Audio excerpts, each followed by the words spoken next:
Good evening and welcome. The Cypress-Fairbanks Independent School District Board of Trustees are now convened in a regular board meeting on Monday, March 8th, 2021 in the boardroom of the Cypress-Fairbanks Independent School District Instructional Support Center located 10,300 Jones Road, Houston, Texas at 6 p.m. I want to welcome the members of our audience and our television viewers to this meeting of the Board of Trustees. As the Cypress-Fairbanks Board of Trustees, we are here to set goals, listen to reports from the superintendent, approve budgets, contracts, personnel appointments, and make policy for the district. It is not the role of the board to make day-to-day operational decisions. The management and day-to-day operations of the district are the responsibility of the superintendent. We have policies and procedures in place to resolve concerns and issues. This is a public meeting of the Board of Trustees, not a meeting of the public. Prior to this meeting, board members received information related to items on tonight's agenda. Agenda items will not necessarily be handled in the order listed on this notice. The meeting is open to all who wish to attend and hear the matters discussed. During the course of this meeting, the board may determine that a closed session is necessary. In that event, the board will meet in closed session to consider matters duly posted for this meeting as permitted by sections 551.071 through 551.084 of the Texas Government Code. These proceedings are airing live on Comcast Channel 16 and the district website. They will be available as video on demand on the district website following tonight's meeting. For the video to adequately reflect the proceedings, I respectfully ask that you refrain from talking while others are speaking and that cell phones are turned off or in silent mode. That would be this little item. Please turn it off. Thank you for taking the time to join us this evening and for your interest in the Cypress-Fairbanks Independent School District. I would like to take this opportunity to recognize our Community Leadership Committee members who are in attendance this evening. So I grab my, okay. I would also like to recognize our Boy Scouts. Our Community Leadership Committee is Francis Romero. Francis, thank you for being here. And our Boy Scouts, do we have names? Do we have Boy Scouts? No Boy Scouts. That's the reason there's an X. Okay, thank you. Okay. The invocation for tonight's board meeting will be given by Brad Otto, pastor of the Messiah Lutheran Church. Brad was called to Messiah in October 2009. He has an undergraduate degree in theology and theater from Texas Lutheran University and went to seminary at Lutheran Seminary Program of the Southwest. Brad and his wife Stacy have one daughter, London, and a son, Logan. Brad, thank you for being here tonight. Before the invocation, I would like to introduce the Cy-Fair High School AFJROTC cadets who will be presenting the colors this evening. On Texas Rifle, Cadet Lieutenant Colonel Edward Burning. Carrying the Texas flag, Cadet Chief Master Sergeant Nathan Grizel. Carrying the American flag, Cadet First Lieutenant Joshua Davis. And on American Rifle, Cadet First Lieutenant Ethan Viseca. These cadets present the colors to you under the direction of Michael Claiborne, Senior Master Sergeant, retired United States Air Force. Please stand for the invocation.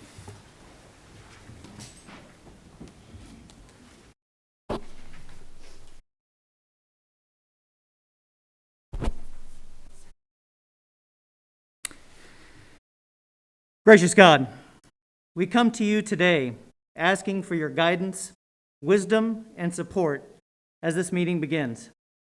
Help all engage in meaningful discussion. If there should be conflict, help all to see it as a sign of diversity and an opportunity to reach for creative solutions. Let all approach decisions with open minds and help us all nurture the bonds of community. Fill all with the spirit of your love and grace as this board makes decisions that affects students, staff, faculty, alumni, and friends of Cy-Fair ISD. Remind us all that what we do here today, all that we accomplish, is for the pursuit of community, education, and service to all. Amen. Amen.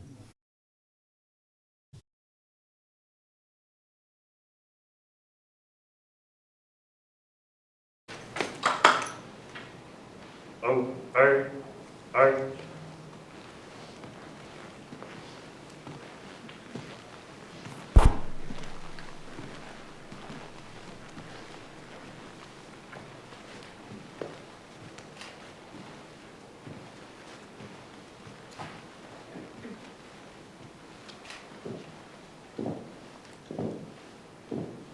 O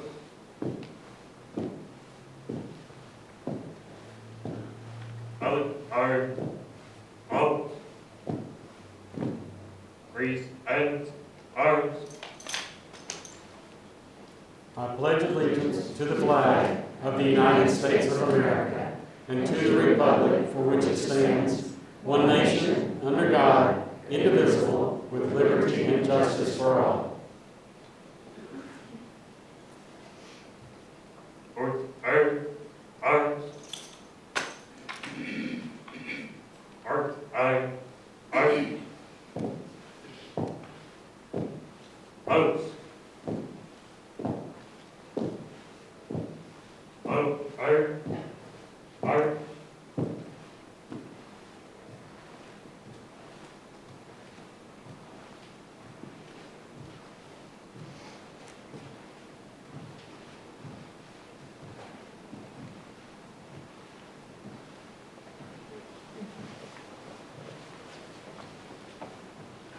R R O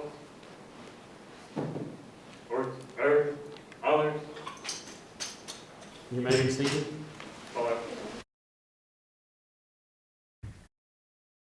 Thank you, Reverend Otto. Our vision and mission statement, Board Member Dr. Ogletree will read the district's vision and mission statement for the benefit of the audience. Dr. Ogletree.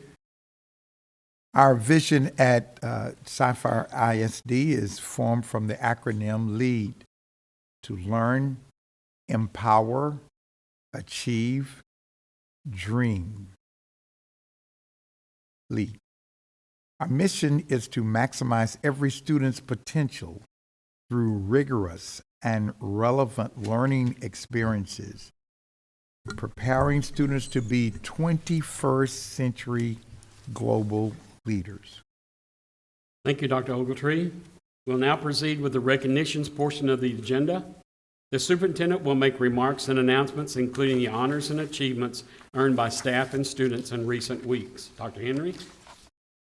Thank you, Mr. President. Before I begin those remarks, thank you, Pastor Otto, for being here, and Dr. Ogletree. We have such a great relationship with the faith-based community here in Cypher ISD, and we talk a lot about we serve the same people within this community, and certainly appreciative of all the prayers and all of the support and all the adoptions we have of campuses by our faith-based leaders. So thank you very much.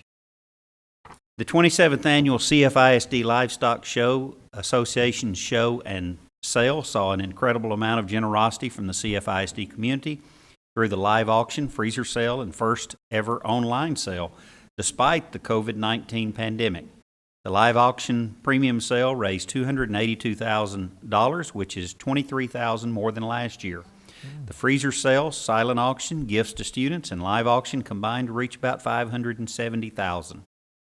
This translates to CFISD FFA students receiving over $500,000 to put towards their future educational endeavors. And again, we certainly are so appreciative of this community in a very, very difficult year to come out and support these students. I don't know that there's any better group of students in Cypher ISD than our FFA students. They're such fine young men and women. For the second straight year, Cypress Creek High School girls basketball team will play for the UIL Class 6A state championship. The Lady Cougars defeated Converse Judson 55-34 on March 6 to advance to the state championship game, set for Thursday, March 11th at 7 p.m. against DeSoto ISD. We also want to congratulate the Langham Creek Lady Lobos, who finished a great season as Region 2 semifinalists.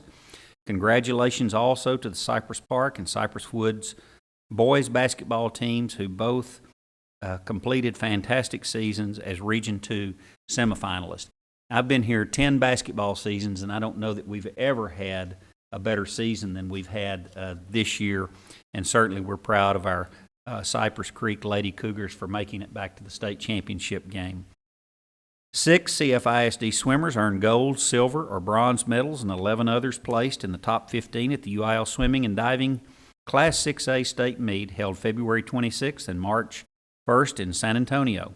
The Cypress Woods High School boys set a new state record and won the state championship in the 200 freestyle relay event with a time of 1 minute 22 seconds, 1 minute 22.09 seconds. Senior Munzer Kabara won the state championship in the 200 individual medley event, helping the Wildcats win third place overall. Cy Woods boys 400 freestyle relay team also placed second at the meet. In the girls' meet, Cypress Creek Junior Hayden Miller was state runner-up in the 200 freestyle events. And I would say again, I don't know if we've ever had a better year of swimming than we've had this year. So a lot of great athletes throughout Cypher ISD. And one thing that I'm most proud of is we offer opportunities for any student who would like to participate in athletics in a variety of sports. Congratulations to the one-act plays that advanced past the District 16 6A one-act play competition held March 3rd at the Berry Center. Cypress Ranch, Bridgeland, and Cypress Lakes all advanced. The District 17 6A one-act play competition is set for this Wednesday, March 10th. And again, I would say that just the opportunities that are available to our students, whether it's through visual arts, performing arts, and certainly music, we're just so thankful that those opportunities are made available here in Cypher ISD. And I know you may have seen on Twitter that the state is talking about removing fine arts as a requirement for graduation, which I think would be a really, really poor move. But I can say that I know this board well enough and this community well enough that we know in order to have a world-class education, you have to have opportunities outside the classroom, and certainly fine arts is a huge part of that. So I know we will continue to support our fine arts students no matter what the state decides. Mr. Thank you, Dr. Henry. Public comments. Patrons who are duly registered per policy BED local may address the board and make public comments on an agenda item during or before the board's consideration of the item. The board may allow public comment on agenda items at all meetings. The board will continue with the remaining agenda after the registered patrons have had an opportunity to speak. Tonight, we have no one signed up for the public comments. So now we will proceed to the board comments portion of the agenda. Any board member may make a comment during this portion of the agenda without prior posting being required. Comment items may not pertain to the character of any student, staff, or board member and may not be discussed or deliberated upon at this meeting. So I'll go to my left. Ms. Heineman. Okay, thank you, President Covey. Since our last board meeting, which wasn't that long ago because we had an emergency board meeting between the last formal meeting and tonight, it has been a busy time. I made several school visits. I was very pleased to visit Cy Springs High School and our high school principal of the year, Duryea Elementary School and Moore Elementary School, and Campbell Middle School. The principal of Campbell Middle School just has such a passion for his students and his staff, and it was just the highlight of my month. I love spending time with Mr. Godbolt at Campbell Middle School. I also had the opportunity to throw out the first pitch at the Cy Falls Cy Ranch softball game to open up that campus, or that new field. And I received a very special gift from the student athletes, a signed softball, which I will treasure. But mostly what I treasure are their amazing compliments and comments where they were sharing their excitement about being able to play in a first-class facility. And I told each of those girls that they deserved it. They deserve the best. They are star students and star athletes, and we're very proud of all that they have accomplished during this very challenging year. I also got to participate in Read Across America, where we celebrate reading in our schools. I was at Andre Elementary and Emory Elementary Schools, both just full of love and life and bright, vibrant learning spaces. So fun to read to kindergartners because they are just learning to read and they love to fill in those words for you, and just to see them light up. And to a T, the students all said that it was because of their teacher. They love their teachers so much. So that was just fun to also celebrate their teachers as well. I also want to give out to the librarians in our schools. I know this year the focus of our librarians has been on the one-to-one technology rollout, and they have played such a key part of that huge project along with our amazing IT team. But their priority is still nurturing that love of reading, and they've done a great job. Our elementary school librarians are helping those kiddos learn to read and to find those just right books for them. But our middle school and high school librarians are also celebrating our diversity and building those connections through books. And so I appreciate all of our librarians very much. So I think that sometimes we take librarians for granted. We take for granted that there's one at every one of our campuses, just like our school nurses. We have a school nurse and a librarian at every single campus, and we take that for granted. We assume that that's just the norm, and it's not across districts in Texas. So I'm very grateful that our administration and our board and our community supports having librarians and school nurses at each campus. Some of the issues that I brought up in the last meeting have continued to move through the legislative process. Hold harmless, as we know, was extended, which what that means is that the school district will continue to receive full funding based upon what we were expecting for our enrollment to be, not based on attendance. Of course, that came with strings attached, which were not surprised by. The governor changing some of the rules around mask requirements did create some stress for parents who are considering sending their children to in-person instruction. And as we know, in-person instruction is required for us to receive that hold harmless funding. So it's all connected. It's all tied together. I am grateful also that our teachers are now prioritized for vaccinations. I love seeing all the pictures on social media of our teachers getting their shot. The last thing I want to talk about is local control. Our board talks a lot about local control. We are locally elected trustees who represent the vision and values of our community. I support the continuation of the LEAD safety protocols that have been in place this year and that have allowed CFISD to provide safe in-person instruction. I'm glad that we are given that local control so that we can make that choice for our community, because we feel that's what's best for our students and our staff. But speaking of local control, I wonder if it's okay for masks, for us to have local control over the use of masks. Why not other areas of managing our ISD? Areas like testing and the school calendar start date and the ability to advocate for our communities with our elected state officials without censorship. We advocate for funding, safety, testing, fair accountability, and more.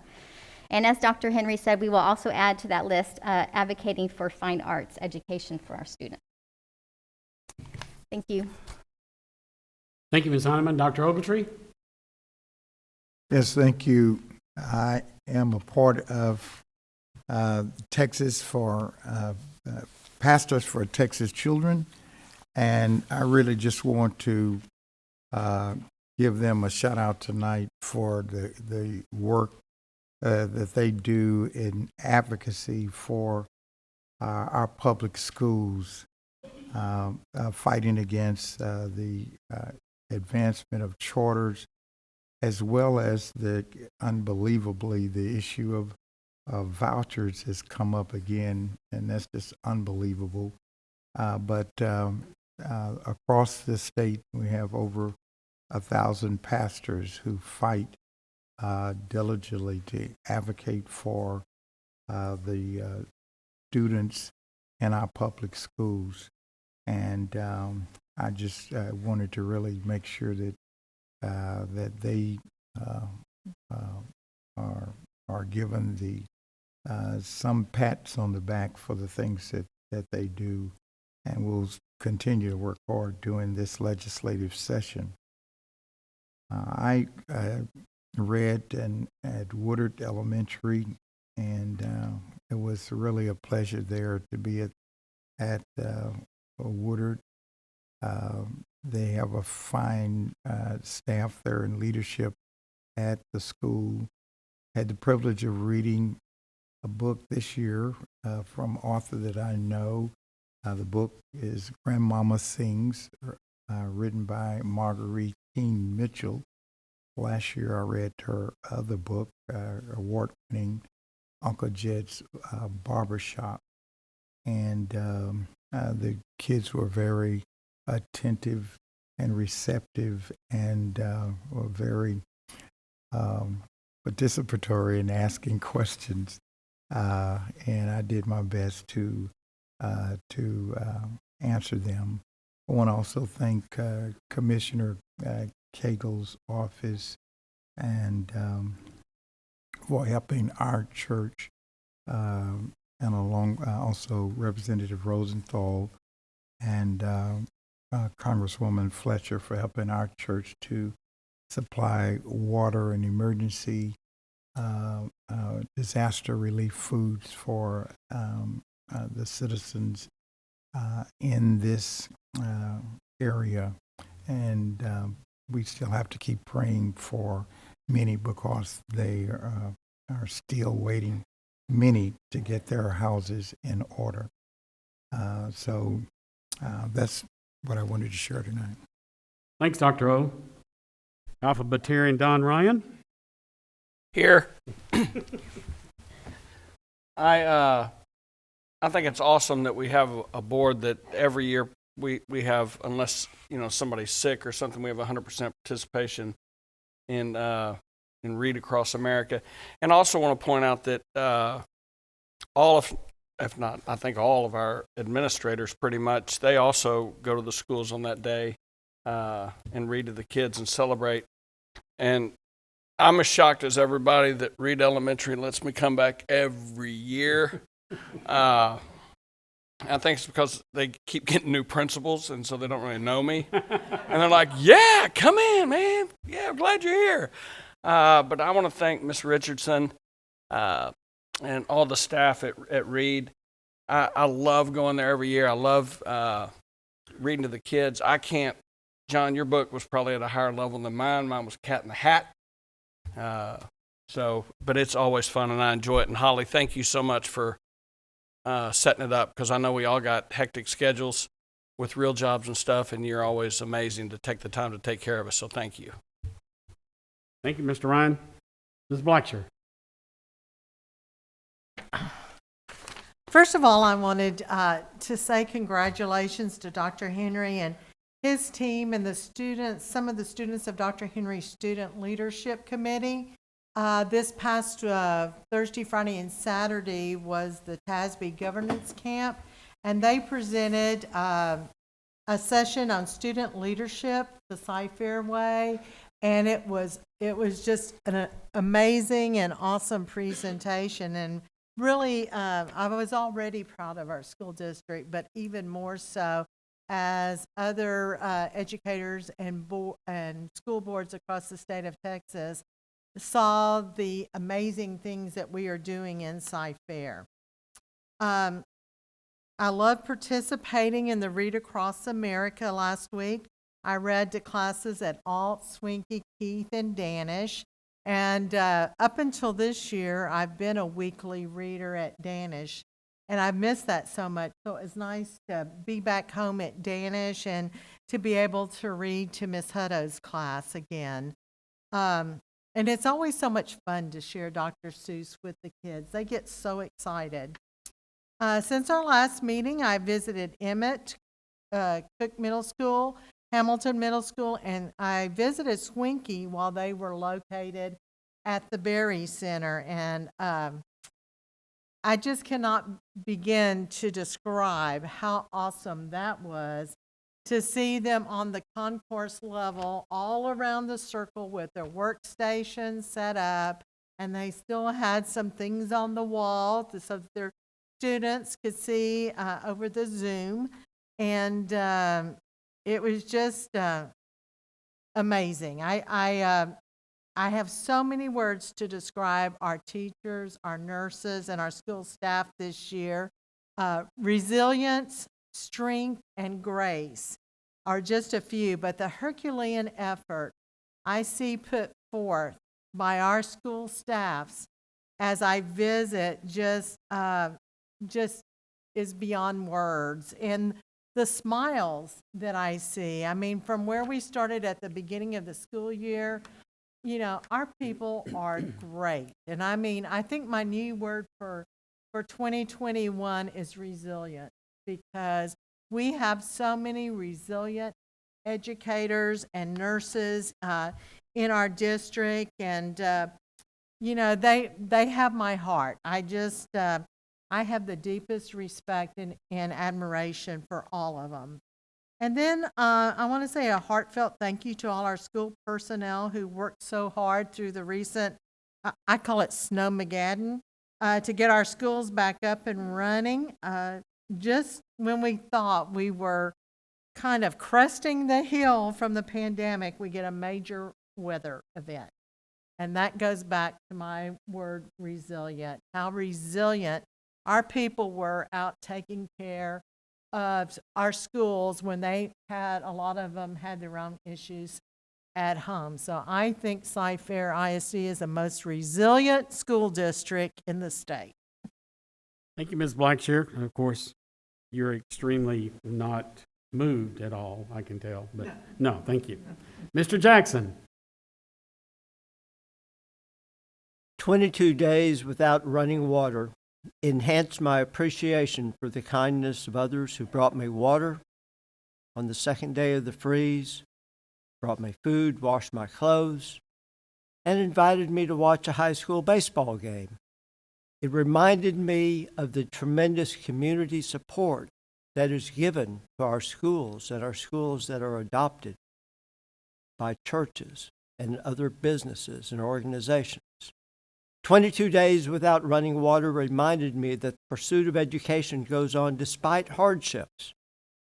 As I saw some of our youngest leaving the extended stay facility where I was and climbing onto a district school bus, and they walked alongside Highway 6.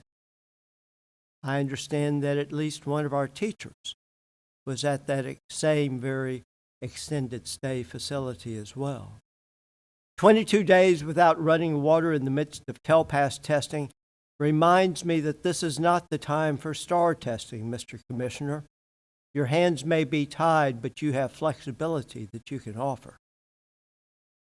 Water being restored in my household today was a matter of great joy for me, but also gave me appreciation for the restoration of the hold harmless feature for public ed funding that my colleague, Ms. Heineman, spoke of.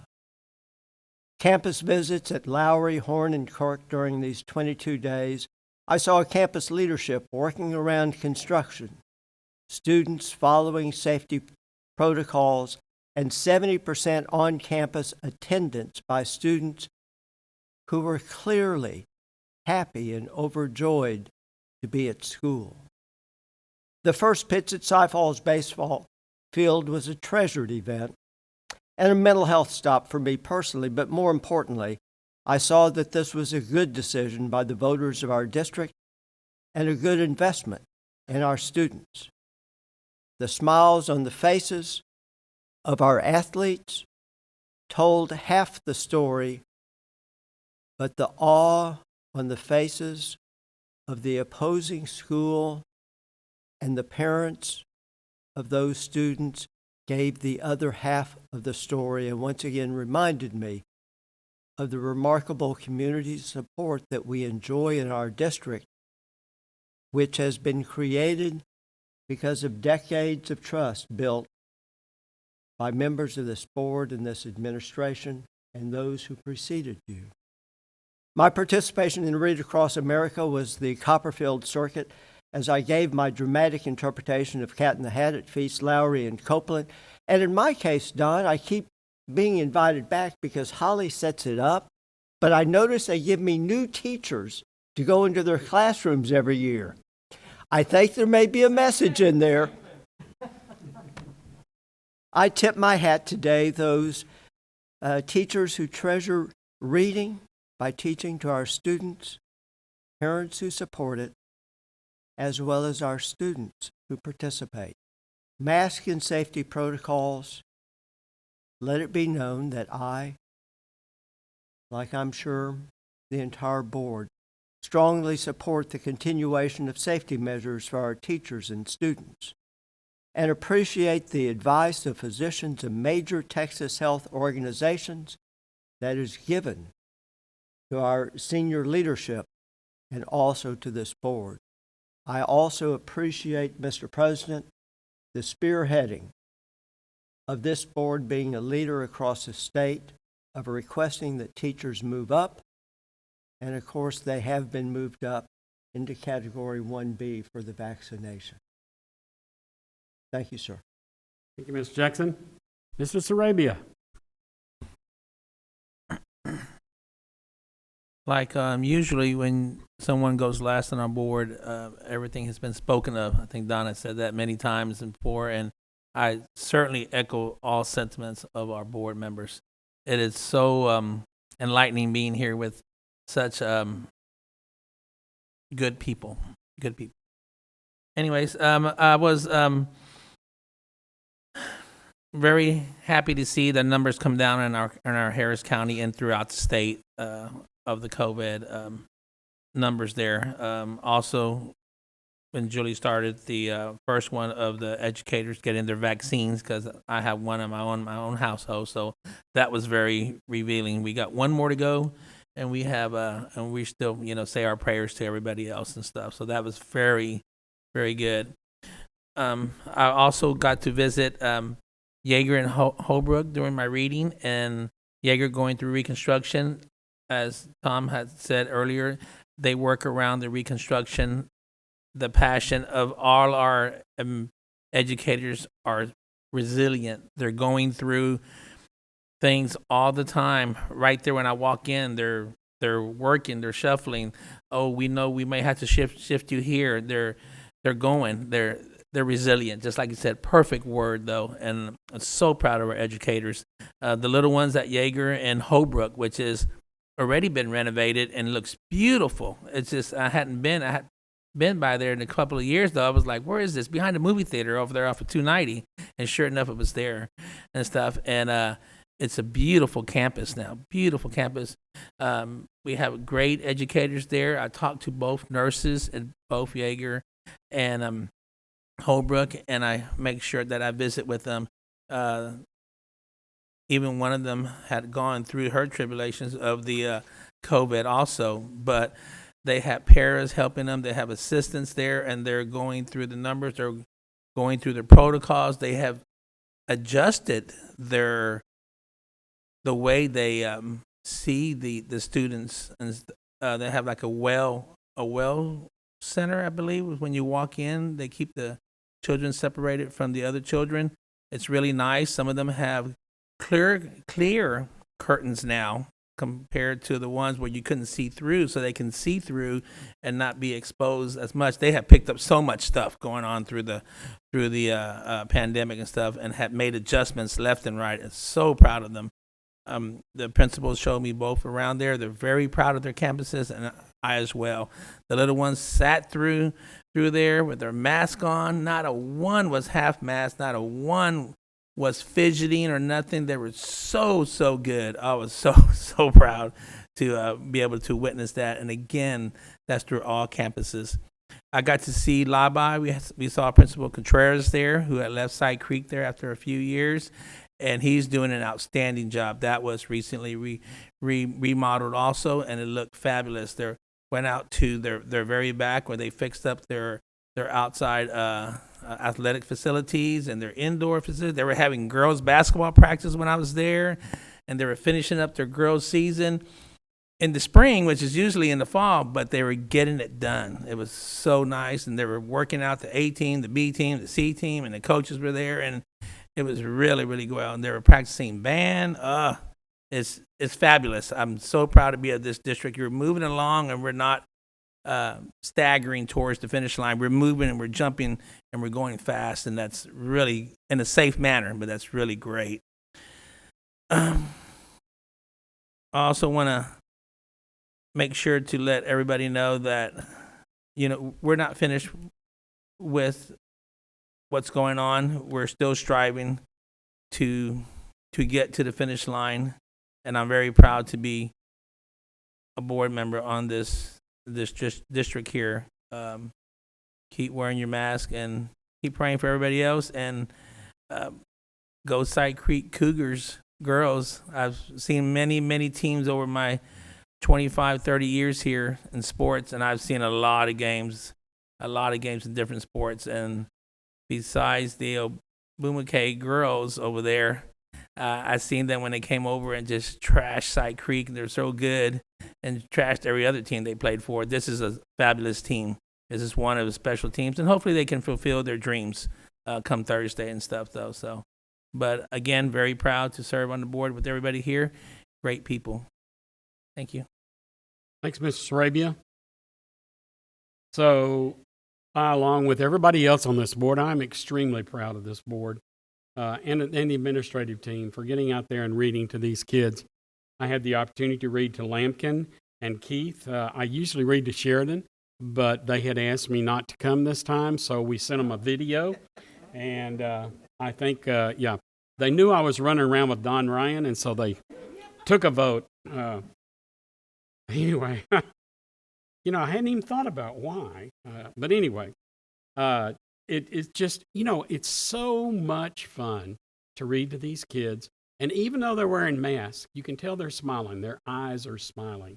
And that part is just wonderful. And I will tell you, I was in the middle of reading Cat in a Hat, and a first grader stood up and he goes, "Hey, that rhymes." I was like, okay, that's a good thing to know,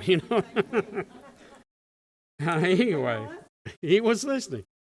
As Deborah shared, TASB governance camp was virtual again this year, and actually it was the last conference we got to go to regular last year.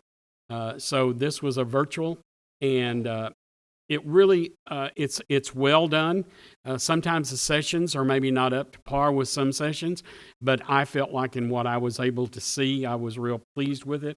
And I was exceptionally pleased with what Dr. Henry's Superintendent Student Leadership Advisory Council, SSLAC. And I got to do a shout out to Emily Wasson, Amarita Dahl, Kara Lucas, and Raj Kendra. Those kids did such a great job, and you would never know that they had not spoken in front of public, and they just did wonderful. I was very proud of them. And some of the programs that they talked about were just phenomenal. And so it was very, very enjoyable. A little side note, there is a group of people called Go Public Gulf Coast that I'm kind of akin to. And they recently merged with Go Public Bexar County. So now we have the San Antonio area and the Gulf Coast area, and it's about to enlarge and go to what we call We Go Public, and that's going out to all districts across the state of Texas. It is an endeavor to promote public school education in the state of Texas.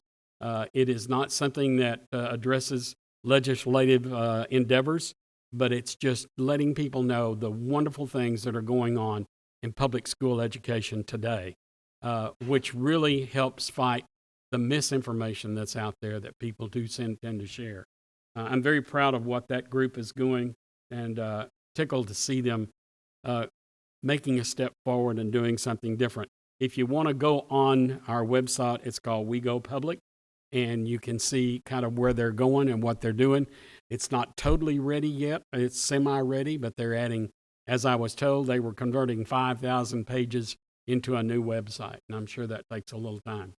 But anyway, that's my little tip of the hat, Mr. Jackson.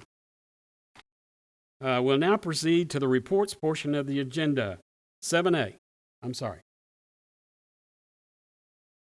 Oh. Yes, I'm sorry. I was getting excited. I'm sorry. We're going to take a 5-minute break. And right now, it's 4.5 minutes till we're back. Okay? 5-minute break. If y'all need to go home, go ahead. If you're up for evaluation, we're watching. Thank you. We now have to proceed to the citizen participation portion of the agenda. I didn't have to. We will now proceed. Patrons who have duly registered per policy BED local may address the board regarding matters of concern interest to the district, other than the character of any student, staff, or board member. The board may not act upon any matter that is not listed under the action item portion of the agenda. We have one speaker tonight, Francis Romero. Francis?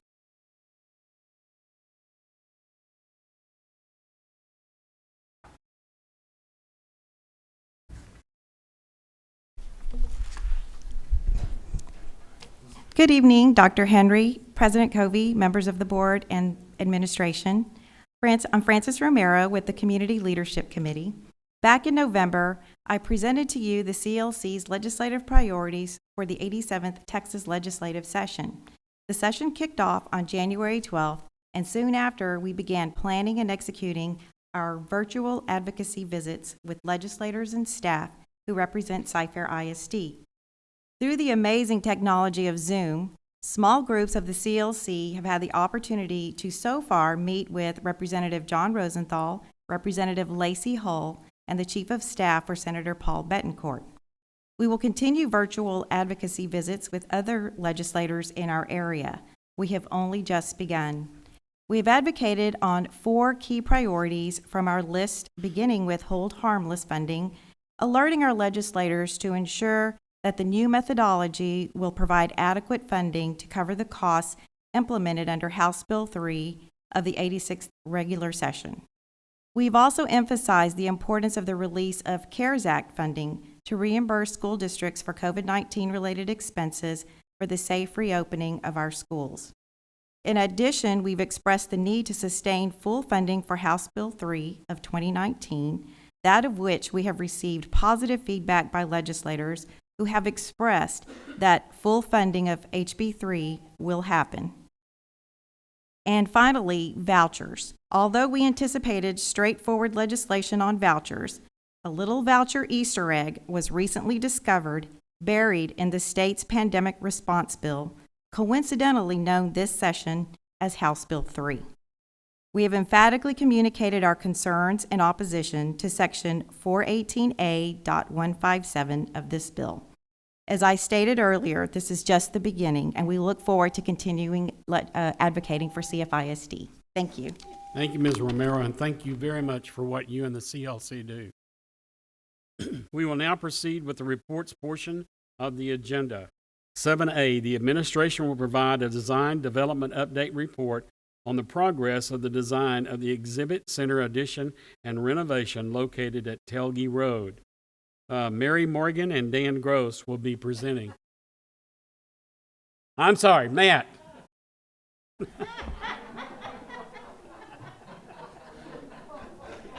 Mark made me do it, Matt. I'm sorry. I wouldn't have done it, but.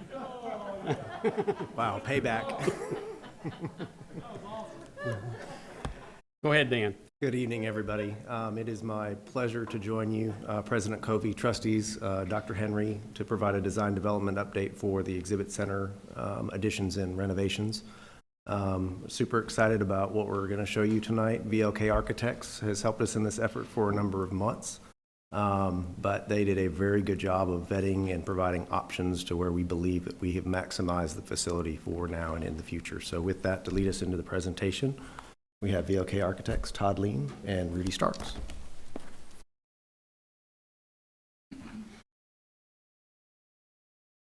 Good evening. My name's Todd Lean. I'm a managing partner with VLK Architects, and I just wanted to say thank you all for the opportunity to present another project for Cypher ISD.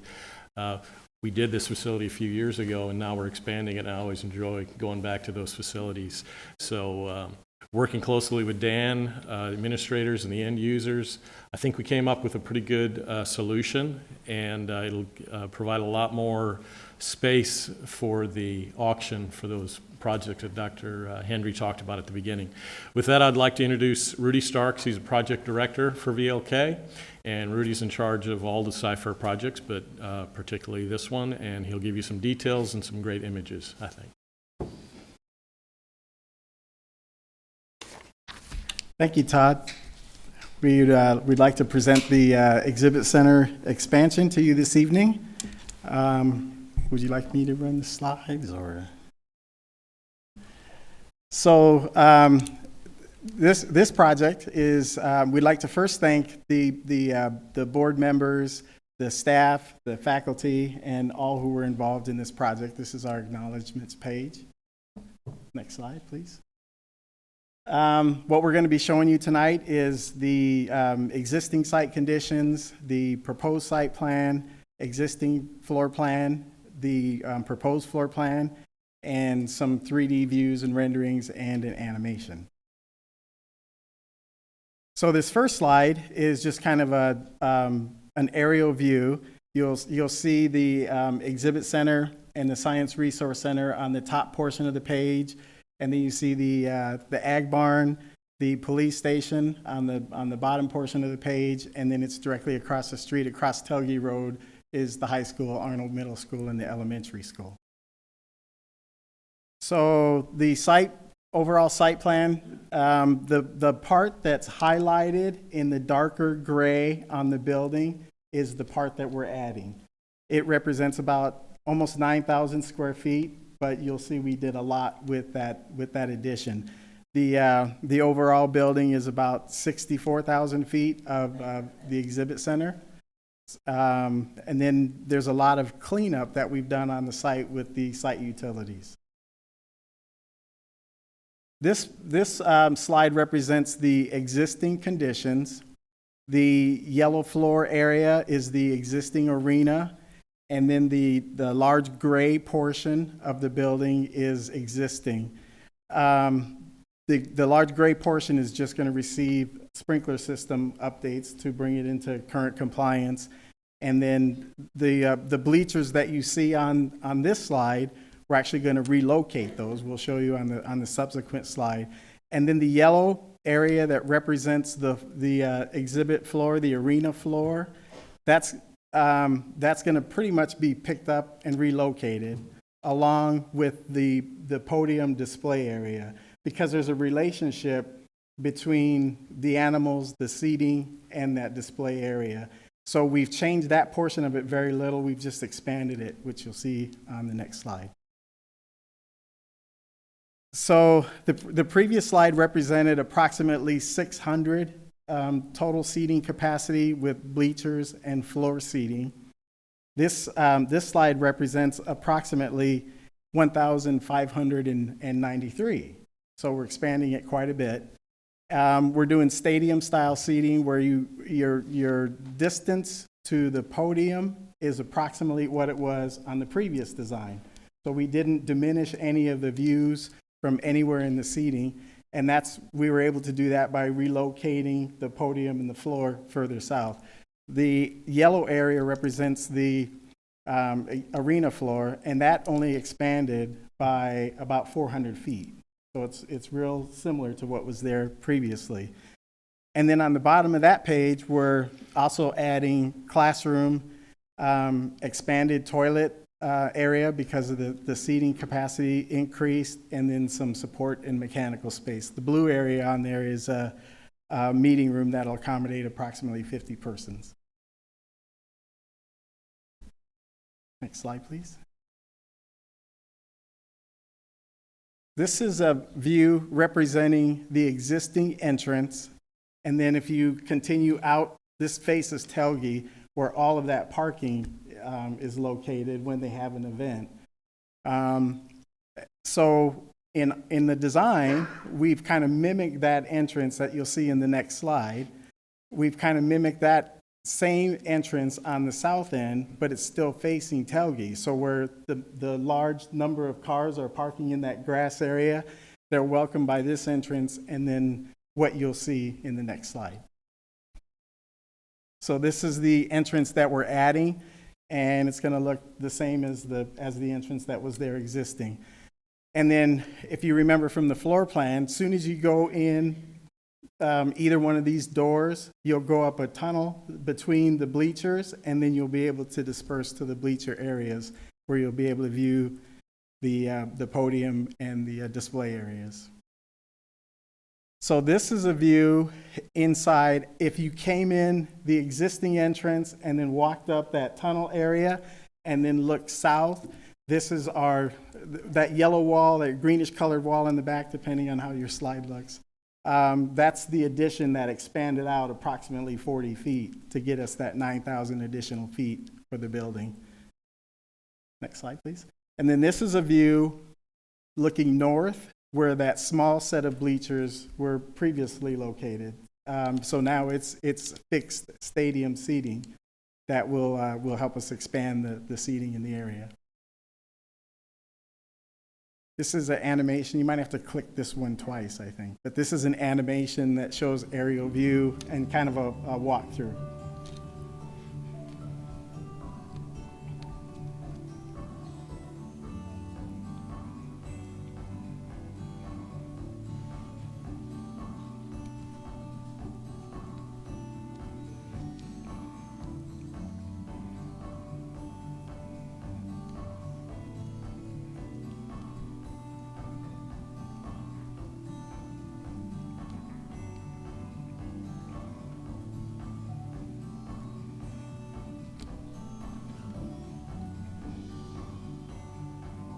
This shows the existing buildings, and the yellow is all that's being added, as we stated previously.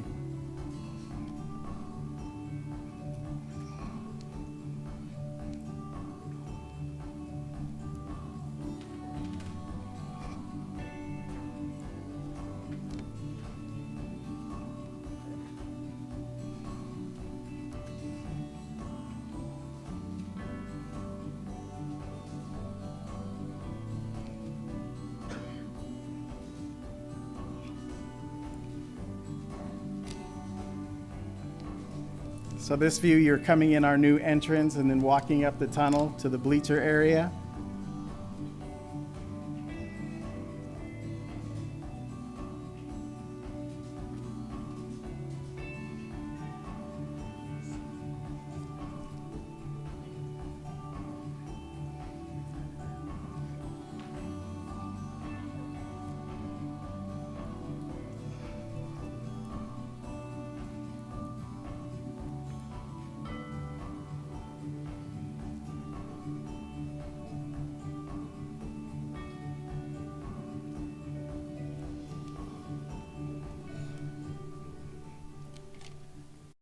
So this will greatly expand the ability for events to be held at this facility.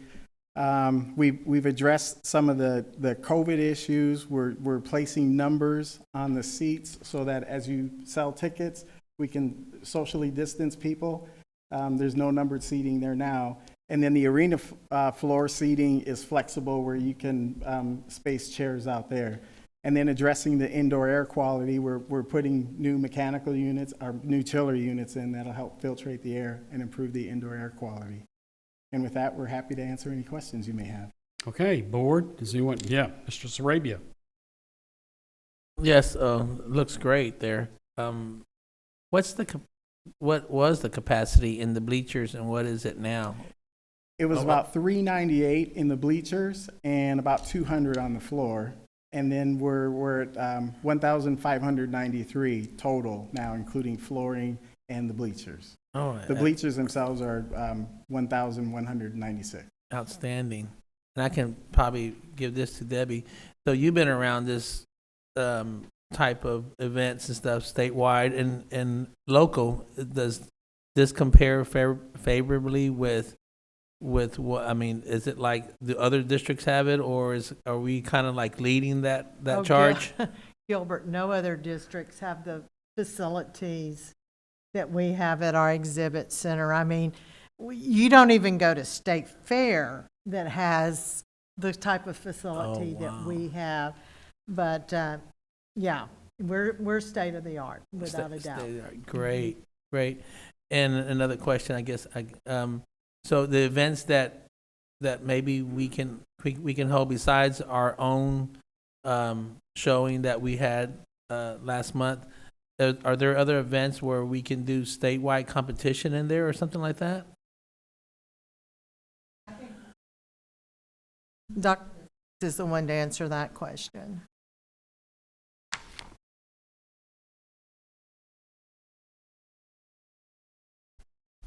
We actually do use the exhibit center for other types of competitions, such as some of our other CT programs. displaying competitions like our pieces that our students have built, like welding pieces.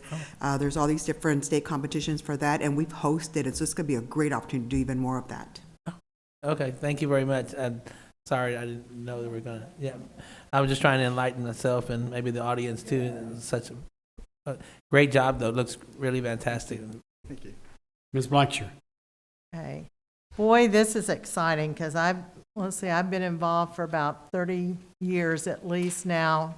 Not missed a show, and to see this facility, the bleachers at that end where we've had no bleachers has been badly needed, because for years that area just becomes so congested, and you might see them standing 10 deep there. I am not kidding, and I know we always worry about fire code violations, so that's certainly going to address that issue. Love it. Question, looking at that, the additional restrooms that are currently outside of the building, will those go away now? Yes. Good. The small freestanding restroom building will go away. And then we've added restrooms to accommodate the increased capacity. And then those new restrooms we added are also open to the outside, as well as to the exhibit center, so that the Science Resource Center and then outdoor activities can use those as well. Okay, and in the restrooms, have we thought about having area for dressing? Because the students a lot of times have been taking care of their animals, their clothes are grungy, and before they are going to show, they go into the restrooms and they change into their FFA dress. So has a dressing area in the restrooms been addressed? They're slightly oversized, so Okay. there's plenty of room, and then we have some extra counters in there. that Okay, will and like accommodate that sort of maybe thing. some benches Yeah. or something? Well, it's like a stand-up counter. Okay, Yeah, where okay. you can stand up and change and Yeah, that sort of because the thing, just girls inside. need the mirrors for the makeup And and there's all of that. mirrors over that Yeah. counter. Yes, ma'am. Mm-hmm. And I guess, I don't know if this may be for Dr. Macias, but did we think about additional pins? Because I know we're 12 high schools now, and I think I don't know how many high schools we were when we last added on, and of course we know there'll eventually be a high school at least in Dunham Point. So have we thought about with this going ahead and addressing the need for additional pins? Because I know it gets really crowded back there in the barn. We did not talk about additional pins as part of the renovation, but we've been talking about how we can better reconfigure what we have there. Good luck with that, because it's pretty congested now.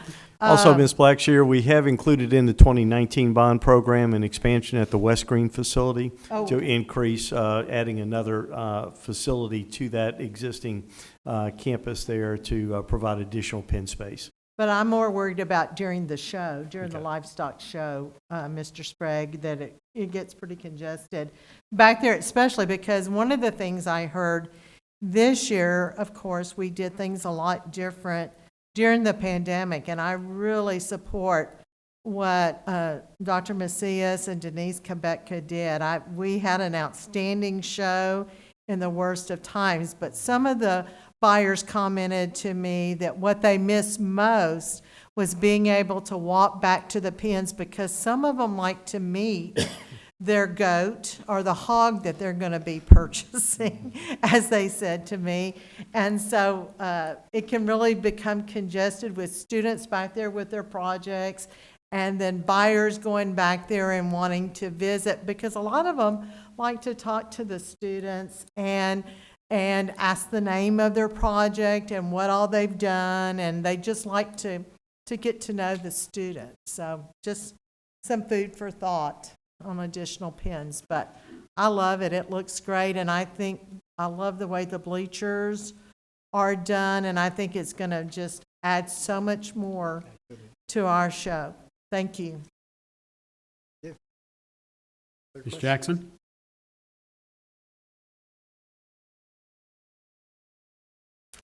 Linda, you've already addressed this, but let me ask a follow-up question. So I have visited during the CTE competition, and space did seem to be coveted at the time. So I'm not certain if the expansion addresses that additional need for space. I know we have addressed additional seating, which is wonderful. But for that exhibit space, do you feel as if we have an adequate amount of space for our CTE requirements?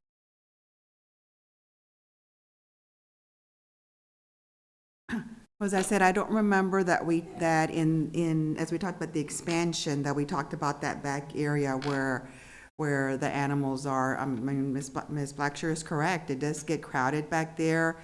The buyers do like to go back there, but it just depends on who you ask. Some of them like being in the middle of all the students and be able to talk to all of them. But we will have to look a little bit more. Maybe, Roy, as we work on that next piece, we can consider that, so we can provide more opportunities, especially as we grow the program even more.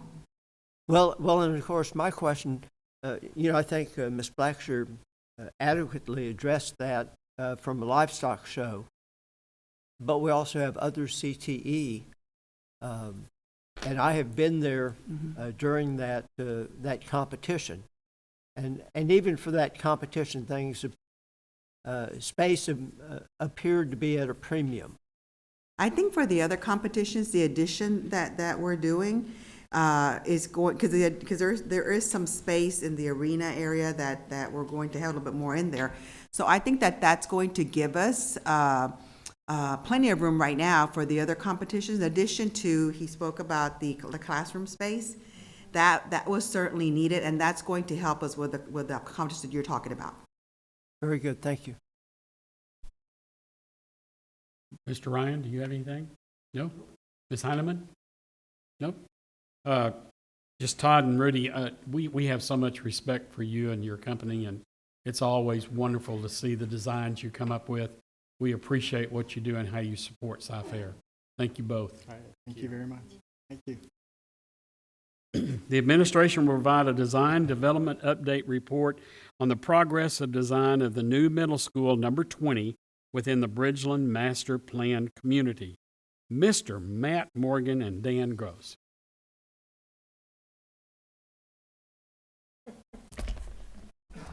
Your choice. President Covey, Dr. Henry, members of the board, we're excited to be here tonight to provide a design development report on Middle School 20. It is located in the Bridgeland Master Plan community. Middle School 20 will complete the Bridgeland Educational Village. IBI Group has been our partners on this project, and they've done a fantastic job under trying circumstances during COVID to design this building. And tonight we have Mark French and his team to provide the report. Mr. French.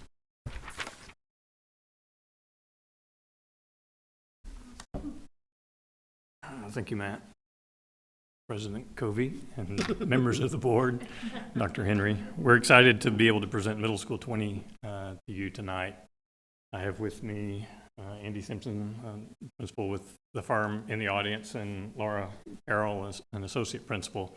And this project is really personal to me and Laura because it's a journey we started with the district back in 2014. And we're really, does the clicker going to work? How about that? So we'd like to thank the board and the administration for giving us this opportunity to be part of this exciting project. And it is an exciting project on many levels for us. And as Matt said, see if we can keep from pressing it too fast. The endless amount of Zoom calls that were involved with all of the administrative teams and the curriculum teams, without their input, this project would not have been possible. So as Matt said, this will complete the Bridgeland Education Village site. The red star is the Education Village, which has Bridgeland High School and Wells Elementary School currently on the site. It's immediately to the left is the Grand Parkway, and it sits inside Parkland Village of the Bridgeland development. The master kind of site plan that was planned originally in 2014 The green arrow is, if you remember from last month, elementary connects that pedestrian and bike pathway throughout the development. That enters the Bridgeland complex. It crosses Mason Road into the in between the facilities and intersects with the outdoor educational learning environment. To the north, or on the top of the slide, is Bridgeland High School, and to the right, in the light blue, is Wells Elementary School, and then in the dark blue and in the dark gray, that is Middle School 20. Middle School 20 will actually physically connect to Wells Elementary School, and Laura will go through some of the details of how that operates and the benefits that creates. All the athletic facilities, just similar to the high school, are on the left. They kind of create a buffer from the Grand Parkway to the primary facility. Similarly, on Middle School 20, the athletic facilities and the fields create the same sort of buffer. With that, I'll turn it over to Laura. My clicker works. Thanks, Mark. So like Mark said, the elementary school is in that light blue color, the middle school is in the darker blue. The red arrows do indicate the entry points for both schools, and as you can see, they're separate from one another. They're going to be distinct from one another, so there won't be confusion among that. The learning courtyard that Mark was talking about, that's that termination point for that pathway within the development, and that happens between, or that it terminates right between these two schools. So you can kind of see that in the part on the top of the slide, so right between the academic portions of the school. And like Mark said, the athletic fields for this school are on the west side of the site. They do contain a competition football field that will have a press box and bleachers. It also contains a practice football field with a synthetic track with various track and field events, and 2 PE fields as well. Just looking at the traffic flow on the site, so if you've been to Wells Elementary School, you know that you access that building from Mason Road. The middle school will be the same way. So there's a drive on the south side of the site that you use to get to Wells. The middle school will share that drive, and that shared portion is indicated with that purple dash line. The blue dash line is the bus drop-off loop. It is on the south side by the gymnasiums. That orange dash line indicates the parent drop-off loop, and it does go around to that front entry point to the school. There's a very small yellow dash line just off of that parent drop-off loop. That's the special needs bus drop-off, and there's a canopy that connects out to that. And that red line indicates the fire lane, so that does connect up to the Wells fire lane. This site is master planned for 8 portable buildings, and that exists between that fire lane and the classroom wing of the building. You can see 8 rectangles that are dashed in. This site does have 3 parking lots. The one on the south side is for staff parking. It can also be used for athletic events or any type of after-school event. The one that's on the north side by those PE fields, that's staff parking as well. And the intent of that parking lot was to allow teachers to park closer to the areas in which they teach. And the one in the middle is for both staff and visitor parking, and can also be used for athletic events as well as after-school activities. Now looking at the floor plan for the school, once again, that red arrow does indicate the front entry point to the school. Once you walk in, you will go through a secure vestibule. Once you clear that, you walk into the building and come across a learning stair. And if you continue, we'll take a look at that learning stair in a minute. If you continue onward, you come to the cafeteria portion of the building. Like Mark said, this cafeteria does connect up to Wells, and there will be an operable partition between the 2 cafeterias. So they can operate completely independent from one another, or it can be opened up and can be used for larger events. Now each cafeteria does have its own stage as well. So just looking a little bit closer at that, the Wells cafeteria is on the left, and the middle school cafeteria is on the right. You can see those 2 stages. When that big operable partition is closed, they're operating completely independent. Sound system's operating completely independent. And then when that operable partition is opened up, you can see it becomes one large space. The sound systems are connected, and they can use either stage, either or both stages at that time. Going back to the floor plan, once again, going to that front entry point, if you're to come into the building and take a left, You enter into the 3-story portion of the building. Like the high school that's on that same site, there is a 3-story atrium in this building. So within that center rotunda area, there are the life skills and special needs classrooms. There's also the science labs. I'm a little behind in my pointer.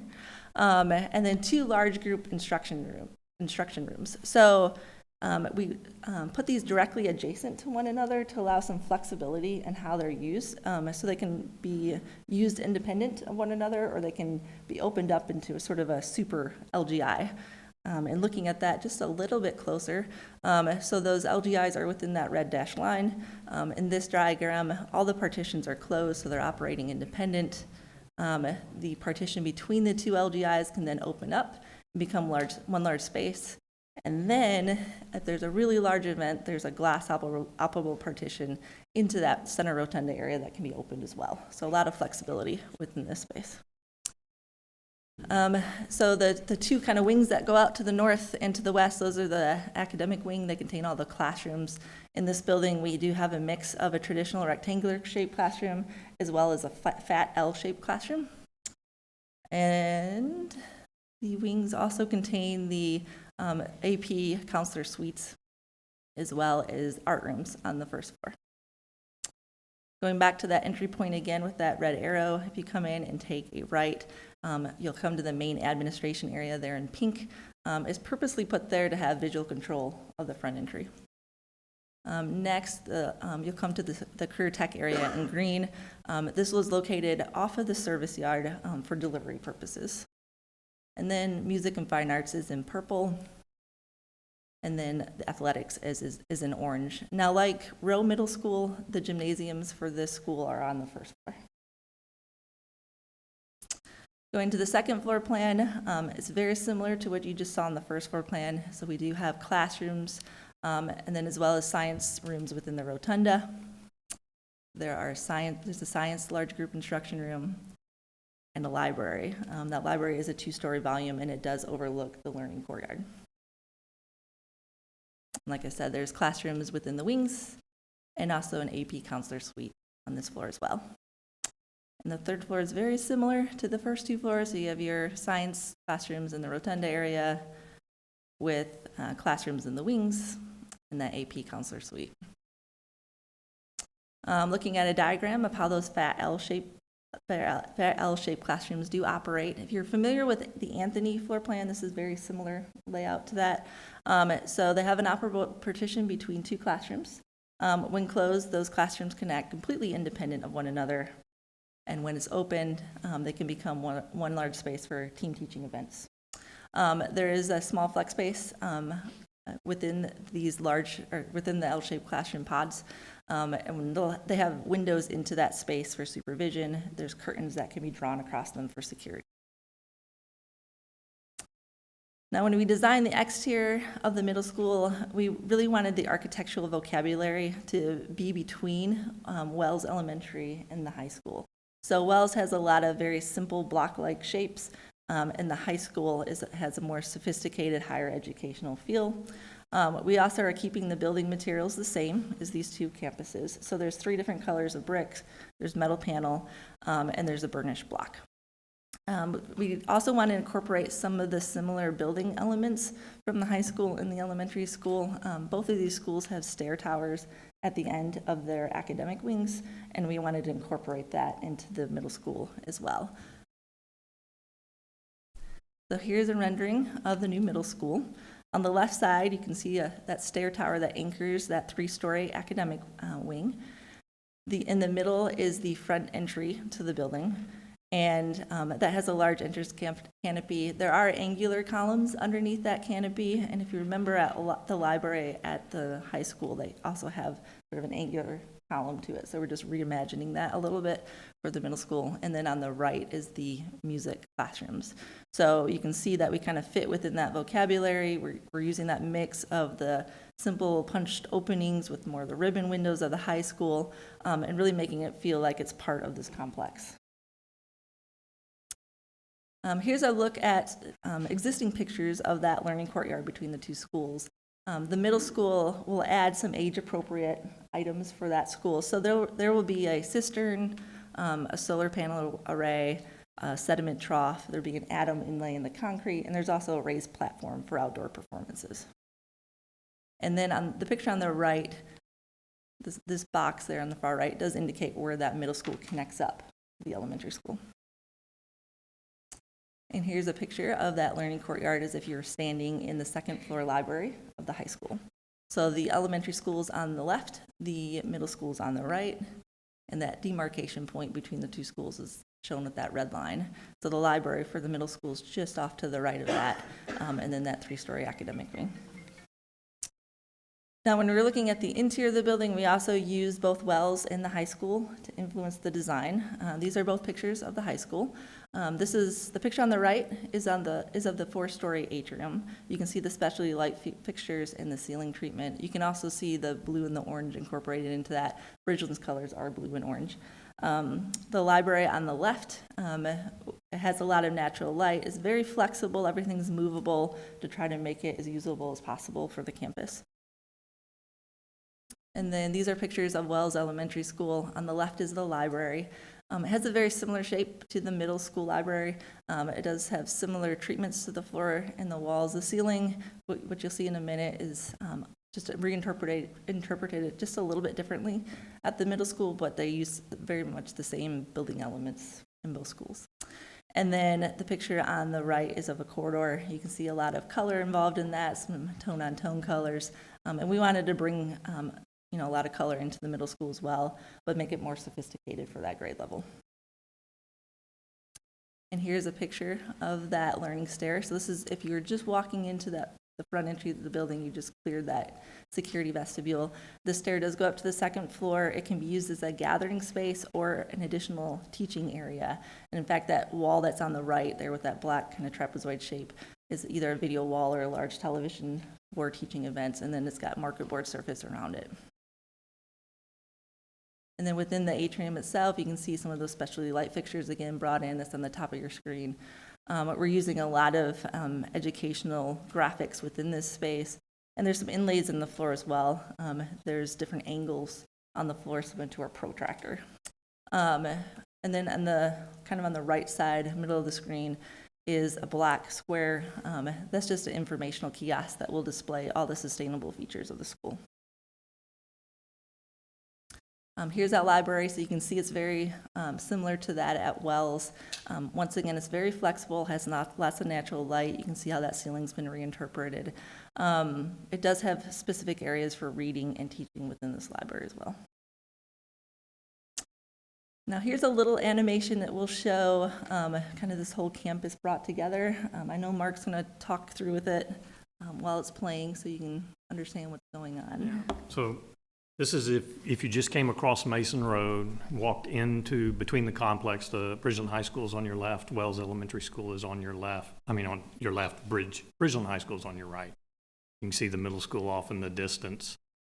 Right there in front of us is the new raised platform for outdoor performances. And as you take a view of the courtyard, you can see where the cafeteria is expanded. Wells is off to the left. The other age-appropriate educational elements are primarily on the right, associated with the middle school. And hopefully you can see those features of the same brick features, the stair tower features, but the sophistication is falling right in between the elementary school and the high school. And as you come around, this is one of the 3-story academic wings, the one that borders the outdoor learning courtyard, the gray metal panel area with the windows in the back. That's the stack of the science labs, 3 on each floor, and then the additional educational wing to the right. You'll notice different types of shading devices. The one on the left are vertical because of the type of the direction that the building faces, whereas when you roll around on this other side, you'll notice that they're projecting from the windows because they do face south to provide shade and controlled glare. There's a stair tower that is a shorter version of the high school or a taller version of the elementary school, depending on which direction you're coming from. And then as we approach the main entry, you can see the representative of the angular tree columns that picks up on the columns underneath the library at the Bridgeland High School. And off to the right is the administration area, that ribbon glass, so they have control of the entry and the parking. And in just a second, we'll walk into the secure vestibule.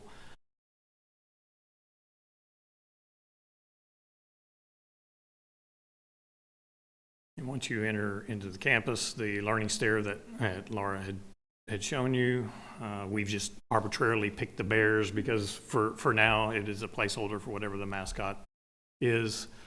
This is the rotunda. You can see the library in the distance on the second floor. And no, we're not going to put Latin up there. That's just a placeholder for curriculum and inspirational quotes that will be decided later. If you turn and go south, past the learning stair, you'll enter the space with the fine arts, CTE. Each kind of has their own identity as you progress down through this corridor. Immediately to the right is where the music area is, and eventually we get to the athletics component. That's actually just the weight room and training area, and then this is the entrance into the two gyms, which are on the first floor, as Laura had mentioned. As far as project information, this is part of the regional detention facility. That's part of the Bridgeland complex, much like the high school in Wells. We are following ASHRAE 62.1 as far as fresh air changes. In this particular instance, that 100% air change in the classrooms every 8 minutes or less, and 40% of that is outside air.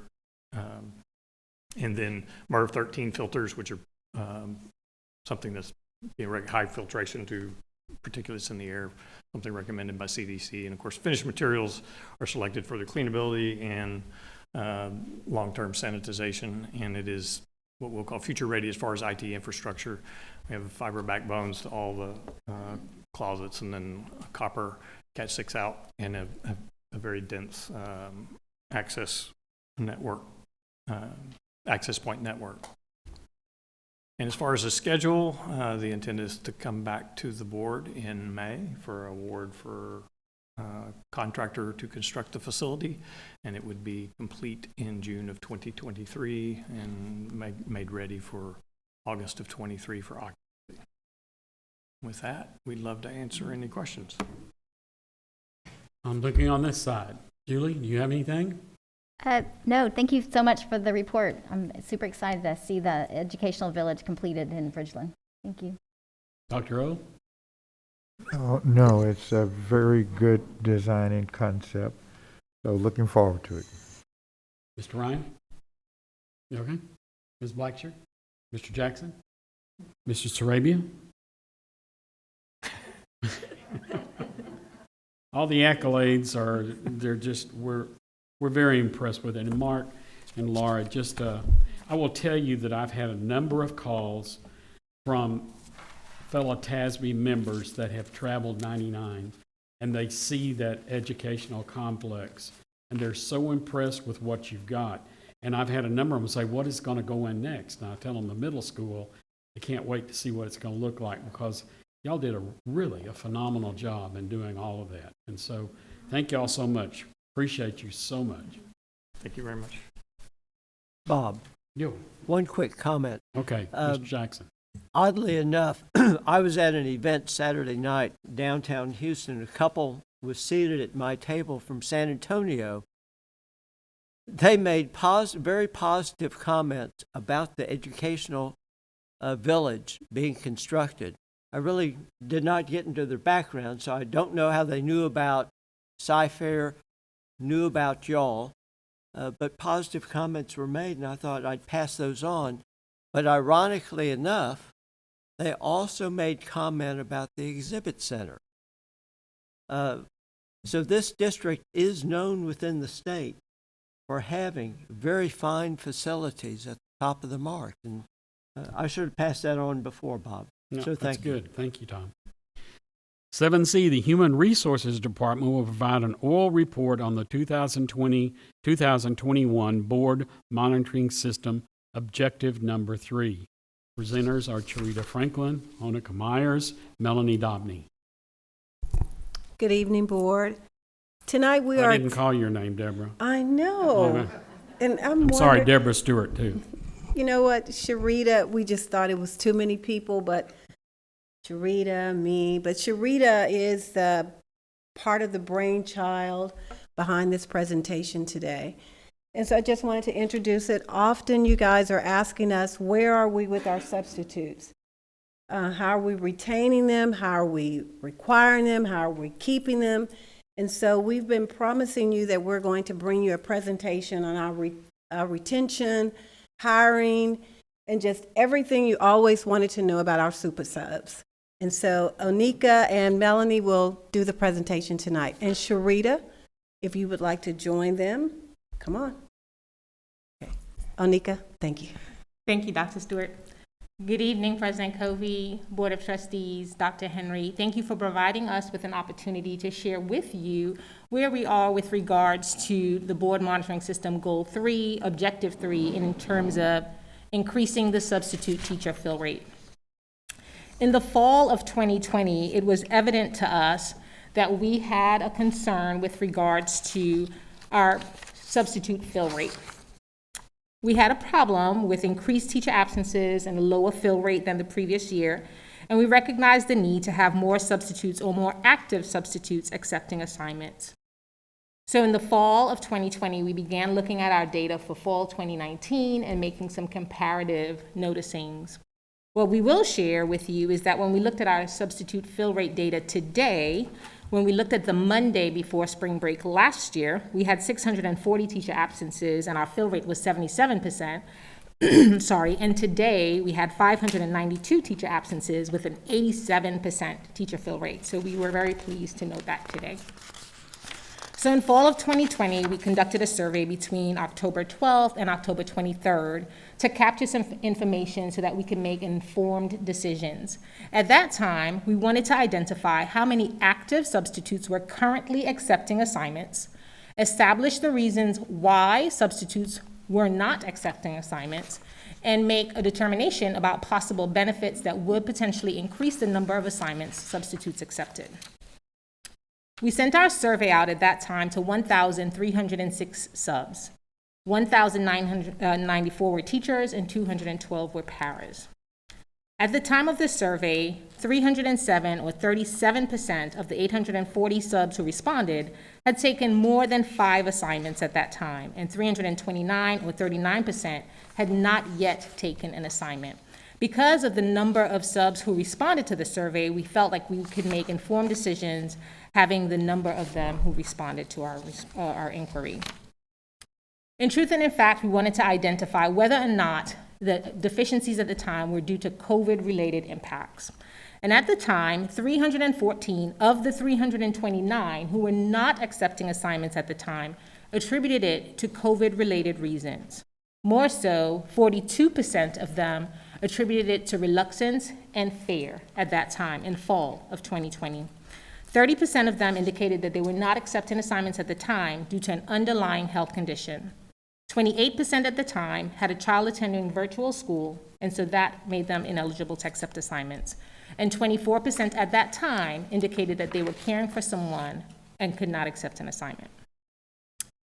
We really wanted to know what potentially could get our subs to accept more assignments because at the time, 83% of them said they were comfortable with or very comfortable with technology, and 91% said they were very comfortable or comfortable with the established safety protocols on campuses.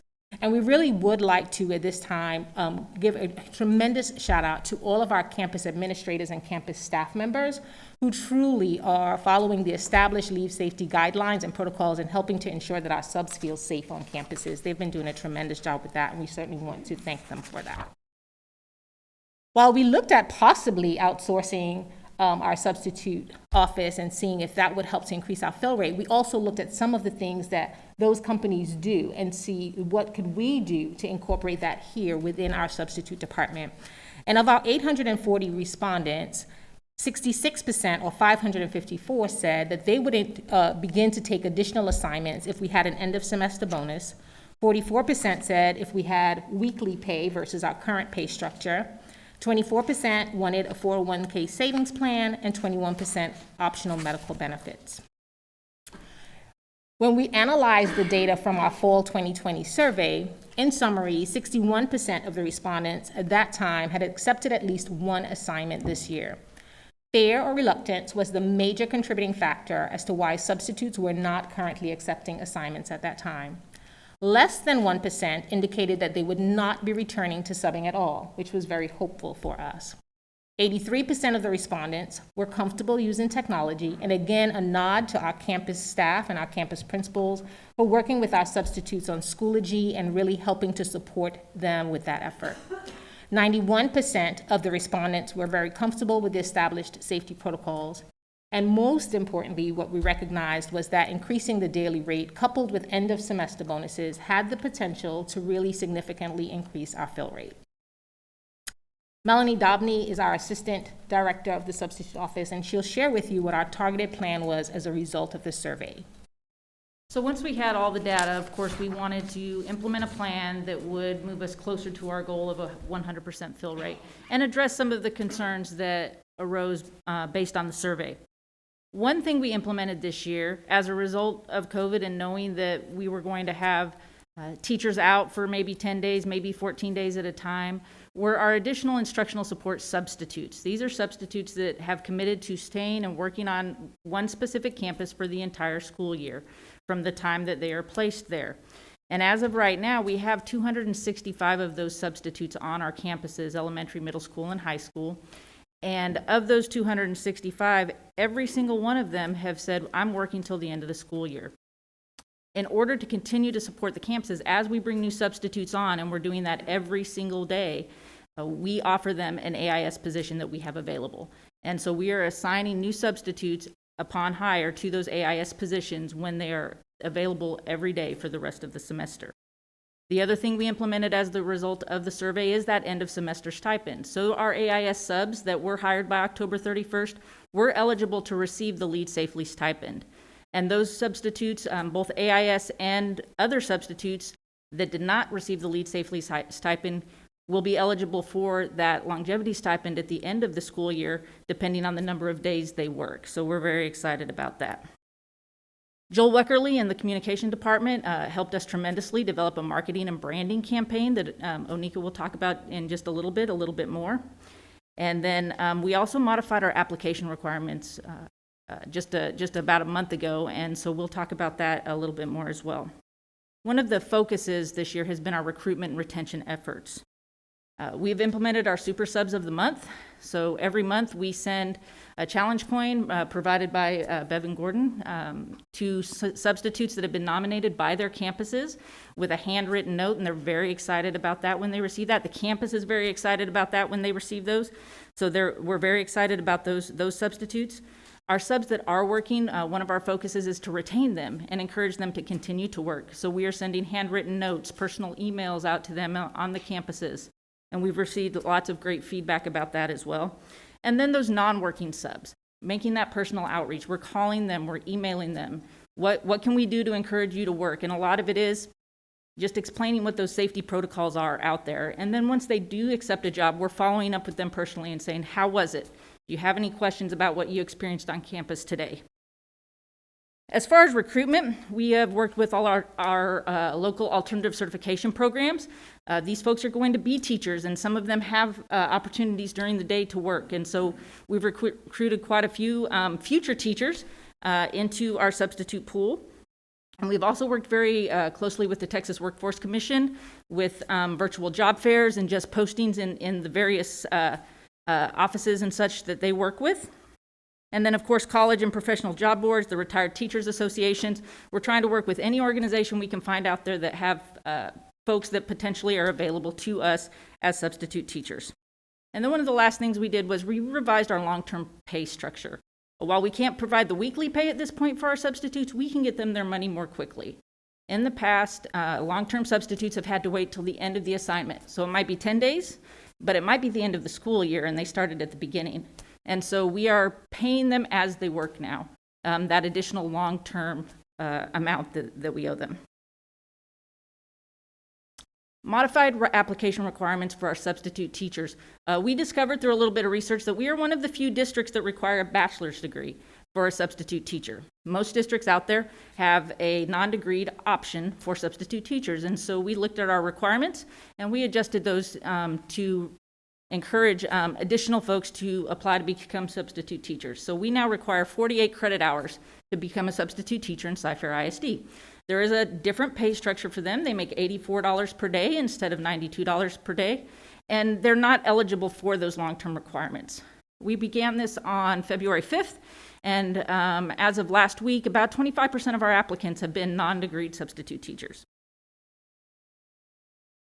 Our non-working subs, I mentioned that we are reaching out to them, and it is making a difference. The other thing that's making a difference is they're waiting on that vaccine. We've reached out to more than 500 non-working subs, and the vast majority of them, they want to come back to work as soon as they get that vaccine. So we're seeing those numbers increase. We also looked at our daily rate, and our daily rate for our degreed substitute teachers is $92 per day, and we kind of fall right in the middle of the districts around us. And so in order to remain competitive and even lead the area in pay, we do believe that we need to look at our pay for our substitute teachers. And really, to remain competitive, we think we need to boost it to about $105 per day. That's where HISD is right now. And it puts us just above Katy and Tomball as well, which are some of our biggest competitors in this area for substitute teachers. And if we want to lead the area and really get the best of our substitute teachers and have them choose Cypher ISD to substitute, we need to go as high as $115 per day in order to do that. So we have been living in a virtual world for almost. And one of the things that we recognized was the need to market and brand a campaign to ensure that our superhero subs knew that, in fact, they are considered essential employees to our district that we truly value. So as Melanie alluded to, we have been working with our communications department to really do a social media ad campaign and monitoring how many clicks and how many ads and how many people are actually active on our social media pages. And so, as you'll notice, we have had more than 35,000 people reached with the superhero subs are essentials, 521 clicks, subs choose CFISD, more than 45,000 people have been reached through those efforts. We have revamped our substitute webpage and have had more than 7,000 page views as a result of that. And we really do have an active social media presence. And so, as a matter of fact, we think that that is in part due to why we saw recently when we ran our substitute data last year in 2019, 2020, we had approximately 300 teacher sub hires. And this year, so far, we've had a total of almost 600 teacher sub hires, even in the current state that we're in. And we really think that that's attributed to the marketing and branding campaign.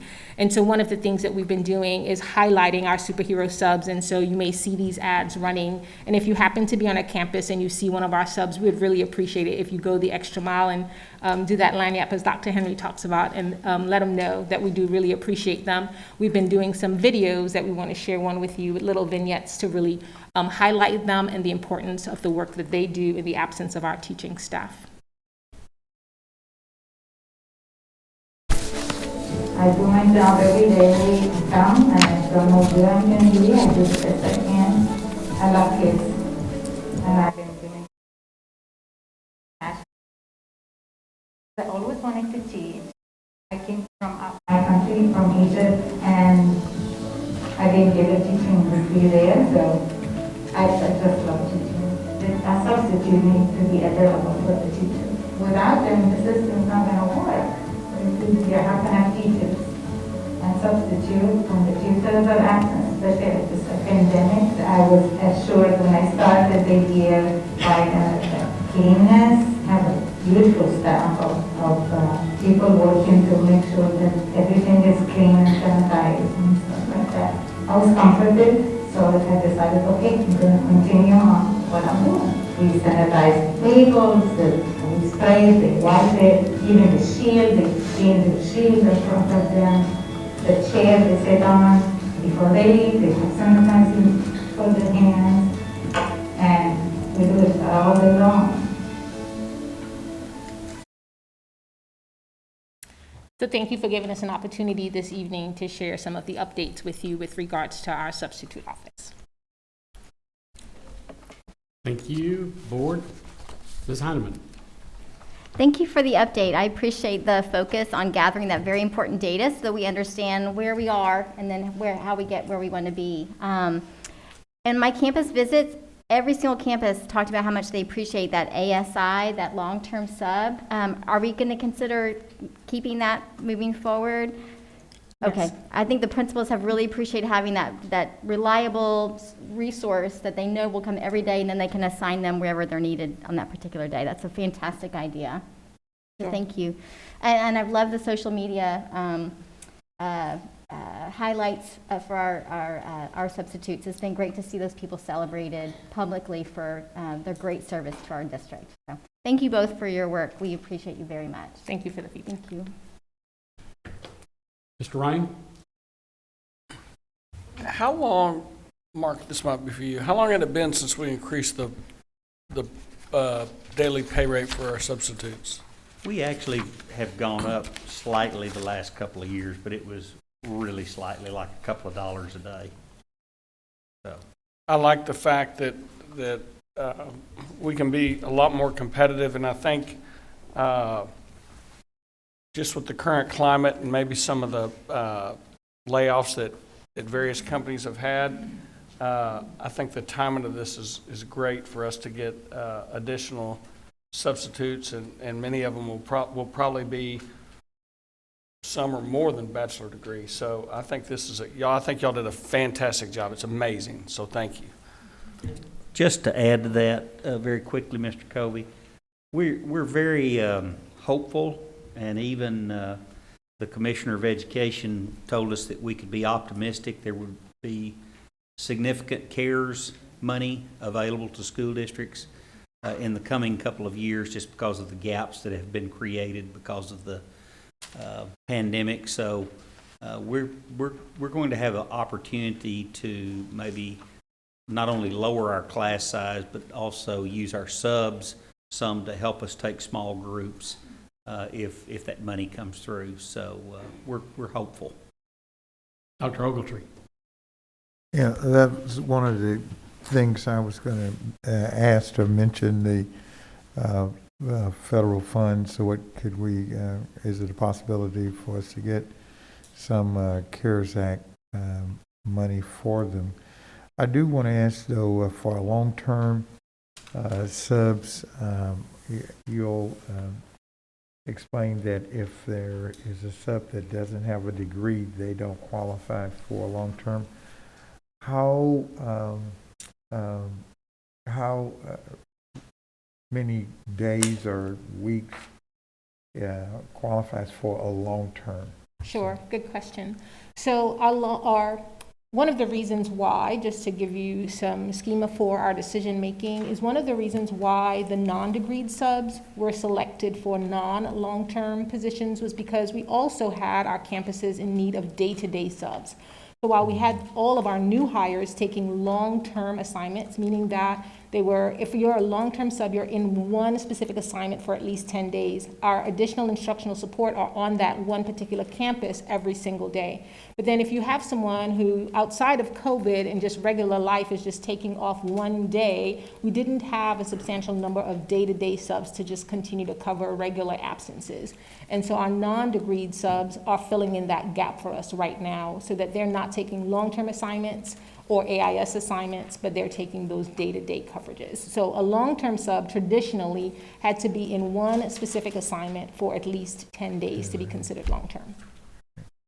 I really was impressed with the follow-up that you all have enacted. Is very proactive and really showing the subs how valuable they are and their input. But how much man or woman hours does that take to do the follow-up? So we have people on our substitute team that really work strategically on our recruitment and retention efforts. So we've had to pivot a little bit in terms of the responsibilities of our sub-office team to ensure that we're not just processing applications in a timely manner, but also making the additional outreach to our subs. So it does take a significant amount of teamwork in order for that to happen. But it is what our campuses need, and we're willing to do whatever it takes. That's great. Ms. Blatcher. I'm so happy to see that we are going to allow those that do not have a degree but have 48 hours to be substitutes, because that is definitely an untapped market out there. And I know over the last couple of years of my visits to campuses, when I ask principals what is their biggest challenge, it's getting subs for their classrooms. And I mean, that was even before the pandemic. So I applaud y'all for recognizing the need and implementing that, and for the increase in pay as well. There are a lot of moms out there and different individuals that may not have the degree but are clearly qualified to substitute in the classroom. So thank you for that foresight. Mr. Jackson?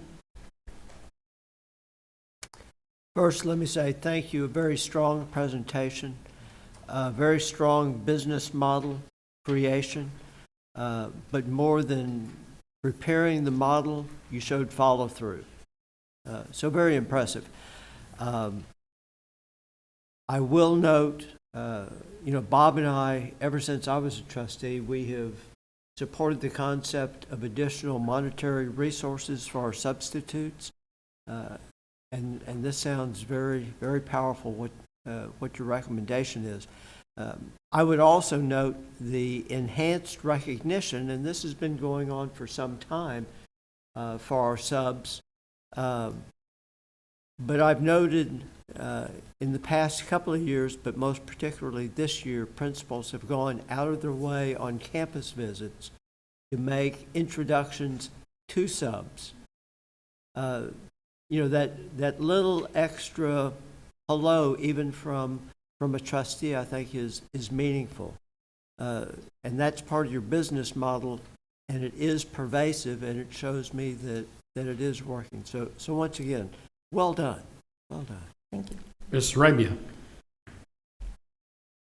Yes, when I first started last year, before the pandemic, I kind of was doing the same thing Debbie did, was asking questions, their biggest challenge, and the sub issue kept coming in. So I just brought it to the attention of some here, and it's so nice to hear that they are getting the recognition, and the report was awesome. I have talked to teachers who had subbed before, and when they were in college and stuff, getting through. I have talked to principals in our district who said they're making the same money I did when I was subbing in college. So it's very gratifying to hear that of the increase that we are planning on doing, and again, leading the charge and not just staying where we're at and trying to get the best that we can for our students and stuff. Very nicely done. Very heartwarming. Thank y'all very much, Dr. Stewart and Human Resources. Y'all do a phenomenal job, and I'm very proud of what you're doing here. And as Mr. Jackson said, we've kind of had that as a bullet point we were looking forward to, and I appreciate your presentation. Thank y'all very much. And just for the listening audience, as you may have heard, this was a report on Objective 3 in the 2020-2021 Board Monitoring System. That's where the board sets up goals for the district for the year, and every month we have a report from one of the goal that we have set. And it's really a wonderful system, and I got to say hats off to Kevin Hoffman and Darcy Mangoya that were here a few years ago as trustees as they helped develop this, and it has proven to be wonderful, and I appreciate what they did and what we've done as a board. 7D, the administration provided an update on the recovery, retention, and recruitment of students for 2020 through 2021 school year. Administration is the presenter. Who would that be? Ms. Hull. President Covey, Dr. Henry, and Board of Trustees, this evening we will provide you with a report on the district's efforts and campus efforts to recover, retain, and recruit students throughout the pandemic. Statewide and even nationwide, school districts experienced a decline in student enrollment for the 2020-21 school year. We convened a committee of district and campus administrators during the fall semester, many of whom will be presenting this evening, to review all of our strategies and interventions and to determine if additional efforts or modifications were needed. Our presentation will highlight the efforts made last spring when school first closed and the incredible work by our campus administrators and teachers to maintain contact and instructional engagement with all students. As you may recall, we significantly expanded our summer school offerings and made summer instruction and programs available to all students free of charge. Moving forward to the 2020-21 school year, we will review our projected and actual student enrollment. Again, we will highlight the district and campus interventions and strategies to recover those missing or no-show students. We will close the presentation with our marketing campaign to recruit students, specifically our pre-K and kindergarten for the 21-22 school year. In addition to a copy of the PowerPoint presentation, you have a pamphlet or a brochure highlighting all the information we'll be discussing with you. Initially, we compiled this information in this format so that we could share it with our elected officials in support of the extension of the hold harmless provision for the spring semester.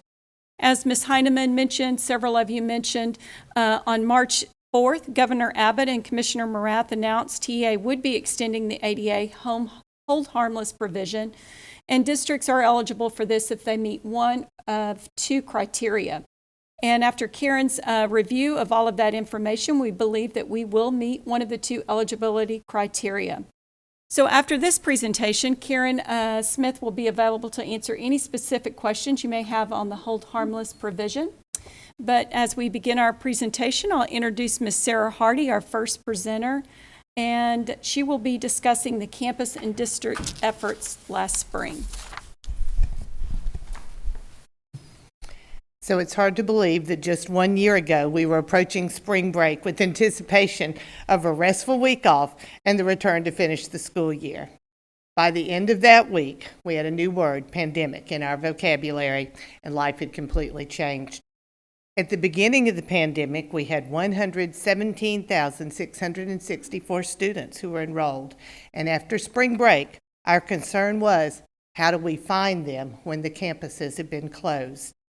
So you can see the variety of methods that we entertained. Teachers and staff were contacting students and parents by phone, by email, in any way they could get hold of them. They were creative in calling during non-school hours, locating siblings, talking with classmates, researching friends, looking wherever they could find these kids. The campuses worked together to ensure that all family members were located and that all of our students were engaged in school. Staff members, they delivered instructional packets to students who had no internet connections or could not pick up materials from the campuses. Messages were left on doorknobs and under doormats and for parents and students asking them to contact their campuses. Meals were handed out at campuses by food service workers and staff. Staff members from schools not serving as meal sites would routinely come to see if their students were arriving to pick up food so that they could interact. And then let's don't forget the drive-bys that were held that were intended to keep students engaged in the learning process and parents connected to the school process. There were library events where students could pick up books. Music instruments were made available. Students could drop off materials and other supplies that needed to be returned to the campus. And we got to hand out graduation supplies for our seniors who would get an opportunity to graduate. In your neighborhoods, you saw yard signs placed across the neighborhood celebrating student successes and serving as a reminder that school was going on and that we continued to function. And then there were the celebrations. We celebrated everything to encourage students and their parents to reconnect with our campuses. Twitter, Facebook, our other social media sites showed 5th grade celebrations, 8th grade celebrations, graduation, and so much more. All of this was an attempt to keep students and parents engaged. And as you can see from the graphic above, it certainly worked, because by the end of the spring semester, we counted only 195 students with whom we had not been able to make contact. I find that amazing. And that work didn't stop when school ended in the spring. Dr. Macias will tell you how that continued. So as we were transitioning the school district to online instruction last spring, we were also at the same time working on summer school and trying to figure out how are we going to offer summer school? How in the world do we offer a camp summit or an algebra camp in a virtual environment? But we provided that for our students. As Ms. Hall said, we offered all summer school programs free of charge to all of our students. That was something Dr. Hendry shared, had talked to us about and wanted to make sure it was available to everyone. At the elementary level, we continue to offer our transitional programs such as Camp Summit or the ESL kinder and first grade programs. But we added additional programs as well. We knew that our students had developed additional gaps and they were continuing to widen. And so we provided a 3rd to 5th grade program in reading, math, and science for students who were not on level in those areas. And we added a self-paced online program for any student, any elementary student in the district, pre-K through 5th grade, who wanted additional support or wanted to continue their learning. And we established call centers for those students. So if they need additional support or questions, there was a live teacher there that they could contact and could support them. At the secondary level, we figured out a way to also offer our programs such as algebra camp and literacy camps, our standard programs such as makeup credit and original credit, and our EOC prep courses were also provided. And we added some reading and language art programs for any student at the secondary level who ended up the year between a 70 and a 74, not failing, but still needed some additional support. That was provided for them as well. We also provided summer opportunities for our CT students because many of them were missing some of the hours that they needed to be able to sit for their certification test, or they needed that opportunity to practice at the schools. We provided that as well. So this past summer of 2020, we actually had over 26,000 students attend summer school. That's about 23% of our students in our district. And kind of to put that number in perspective, we kind of looked at the actual enrollment of some districts. And for example, we had more students in summer school, those 26,000 plus, than the entire enrollment of Tomball ISD, or the entire enrollment of Magnolia, or Pearland, or Goose Creek, or Galena Park, just to name a few. We had more students attend summer school than these districts have. We typically have between 8,000 to 10,000 students attend summer school, and so 26,000 was certainly a number. We wish we could have gotten more, and we're going to work on that. We believe that the strategy that worked this past year is that typically we advertise summer school on our website. The campuses will send out information. But for this last summer school, we actually had personal contacts to parents. Our teachers called the parents. Our ASS or our counselors, they did personal contacts to parents about the summer school programs that were available, and they registered them right on the spot. So it's a strategy that worked, and so we're going to continue with these programs for the 2021 summer, the summer coming up, the additional programs as well, and we're going to continue with the strategy of the personal contacts to get our students enrolled, and we hope to have more students enrolled for this summer, and it will again be free to all of our parents. I will now turn it over to Iffy, to Dr. Agumake. I hope everybody heard that summer school is going to be free. I hope you heard that. Good evening, President Covey, Dr. Henry, Board of Trustees. There are a multitude of interventions used by campuses and our 6 district attendance officers to find students who were enrolled this school year, withdrew from school, and their reason for leaving is yet unknown.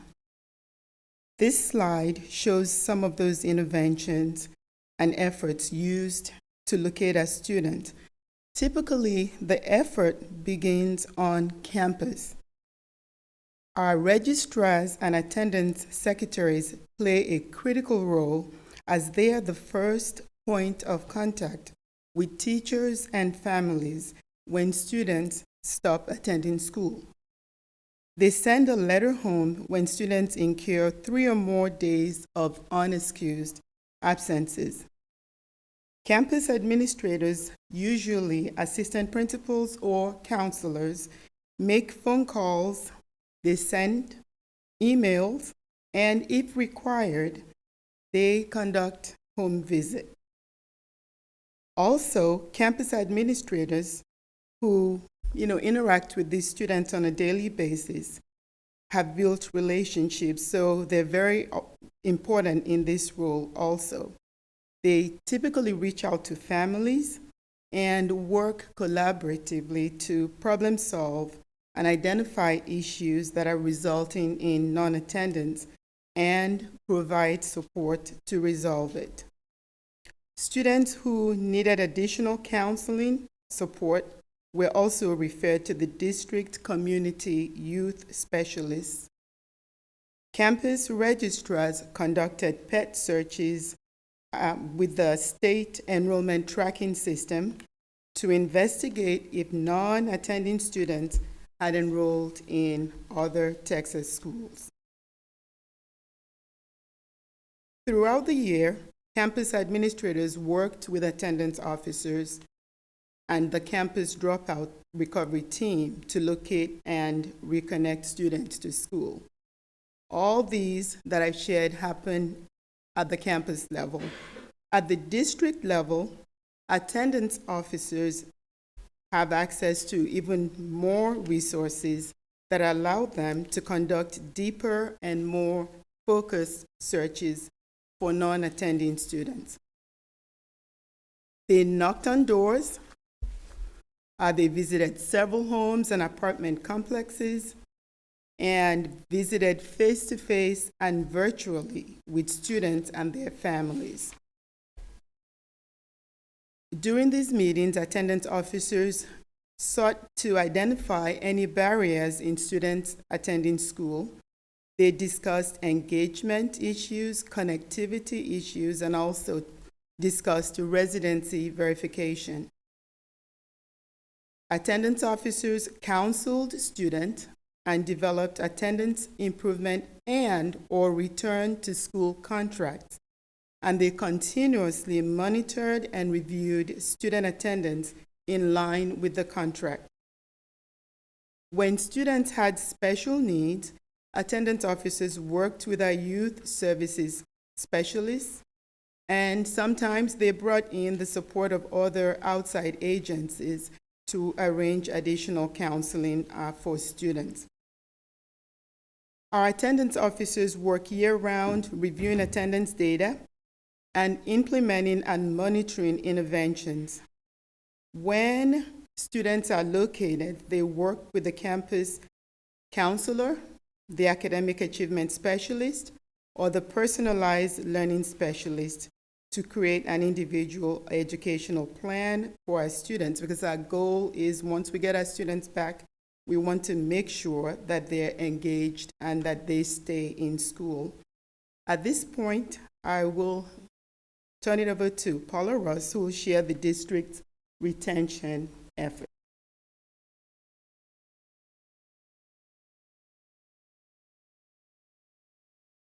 In early 2020, Information Services worked closely with Student Services to develop and launch a new online student registration system for our community.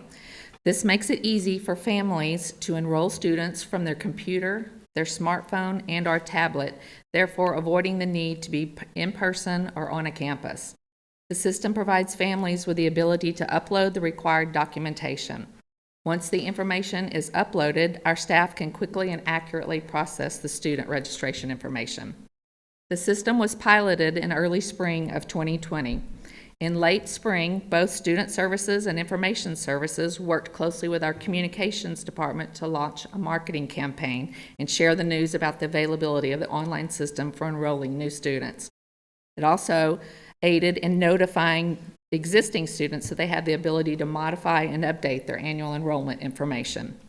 The new online registration system became available June 1st, 2020 for the 2020-2021 school year and will continue to be available until the end of the school year. The Lead Safely program. During the April 2020 timeframe, the district administration had the foresight to quickly formulate a committee to address and respond to the new requirements introduced by the pandemic. Ms. Hull referenced this committee, and several initiatives were byproducts as a result of this committee. One is the Learning Plan Option Survey. This survey was made available to parents as a way of selecting the learning location for their students for the 2020-21 school year. Prior to the start of each marking period, the parents were offered the option to choose if they wanted their child to learn on campus or remotely.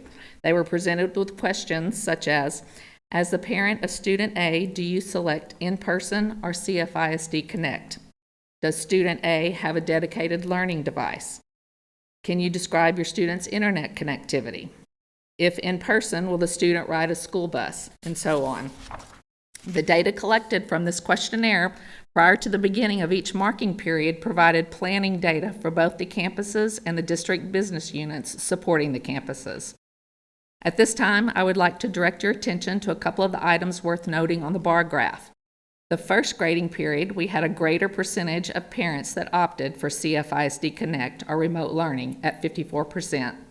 The first grading period also had a small percentage, 4%, of parents that did not respond. These parents were contacted directly by the campus staff.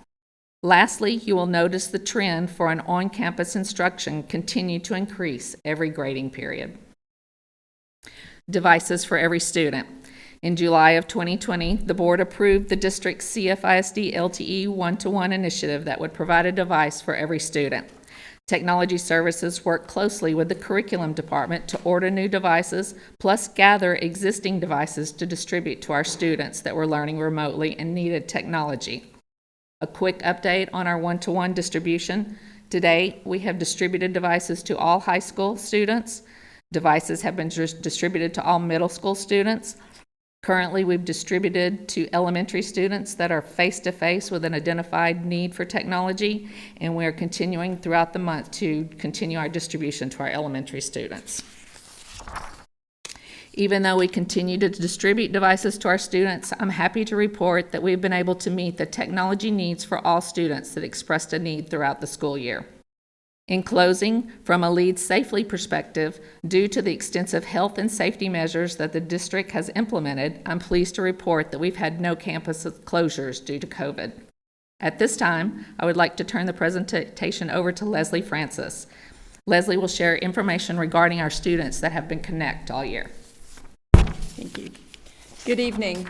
As Ms. Ross just shared with you, CFISD students have had the option to switch learning options at different grading intervals throughout this entire school year. However, approximately 27,000 students started the year in CFISD Connect and are still learning remotely today.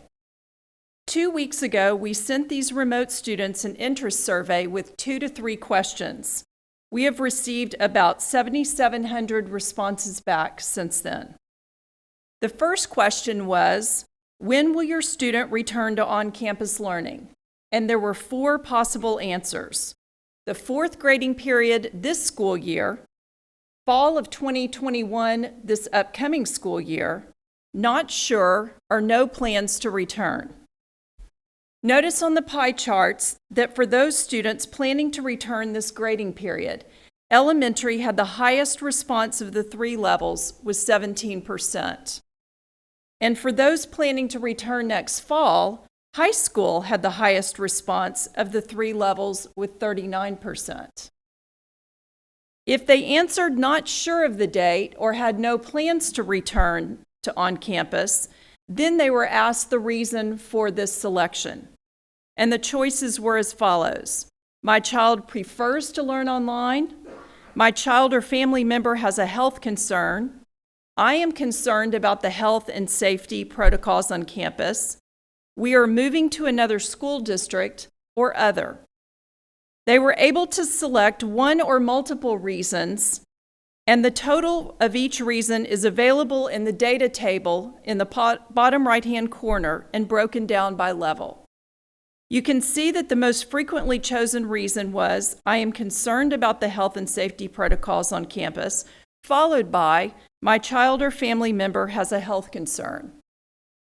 The final question on the survey asked if they would like someone from the campus to contact them if they had any questions. Then they were able to provide an email address or a cell phone number. The data I am sharing with you tonight is a district overview. Campuses have also received this data specific to their campus, and they will use this information to create a campus recruitment plan. And now I'd like to turn it over to Ms. Laura Lawless, Assistant Director of Boundary Projections and Planning.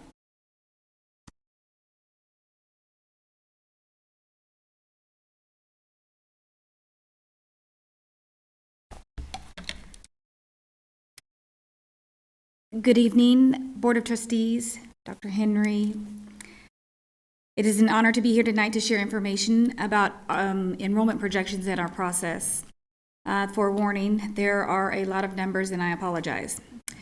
Enrollment projections are an annual process where our team uses current enrollment data to determine what we believe enrollment will be the next year. Our team has developed tools and implemented practices and systems to gather data. We also consult with PASA, our outside demographer. We begin our process by extracting enrollment data and then disaggregating the data to identify trends and patterns. Our approach is refined accordingly when we open new schools, implement boundary changes, or adjust for special programs. Our process is methodical, and with guidance of Dr. Henry and Ms. Hull, our approach is thoughtful and conservative. To provide some context, we will reference Snapshot, which for us refers to the last Friday in October when we collect specific data points on enrolled students. The data we collect for the purpose of enrollment studies and should not be considered as a PEIMS snapshot data. This evening, we are going to share information on 4 specific dates.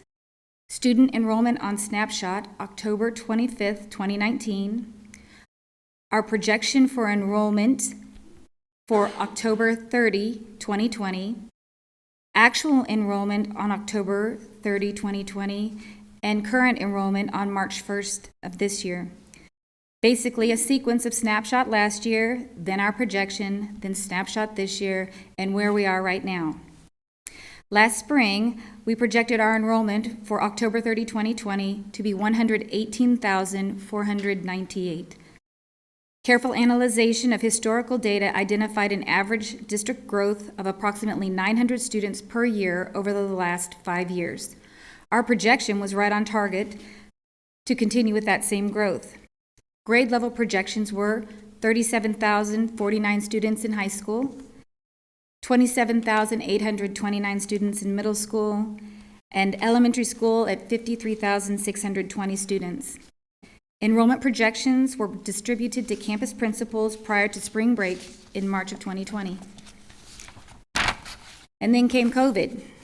And instead of pre-registration for pre-K and kindergarten, we were preparing for something none of us had ever experienced. Our student population didn't return to campus for the remainder of the school year, and while the student enrollment did not decrease, there was much uncertainty as to how the 2021 school year would look. Welcoming back students to campus safely on September 8th was nothing short of miraculous. Campuses and facilities, including buses, were equipped with proper PPE, plexiglass, face masks, social distancing markers, water dispensing stations, defogging spray for buses, and hand sanitizer dispensers for everywhere. At the same time, our district was prepping tablets for those who had chosen our remote learning platform, CFISD Connect. Although every precaution was taken and CFISD Lead Safely protocols were in place, some students elected not to return. Our enrollment on October 30th, 2020 was 115,071, a deficit of 3,427 students from our projection. So let's talk about the graphic that you can see up there. The colors are the same in each category, and they depict the following. The blue bar graph represents the projected enrollment. That's what we projected, what we thought enrollment would be on October 30th this year. The gold bar graph represents what the actual enrollment was on October 30th. And the purple bar graph represents where we were last week on March 1st.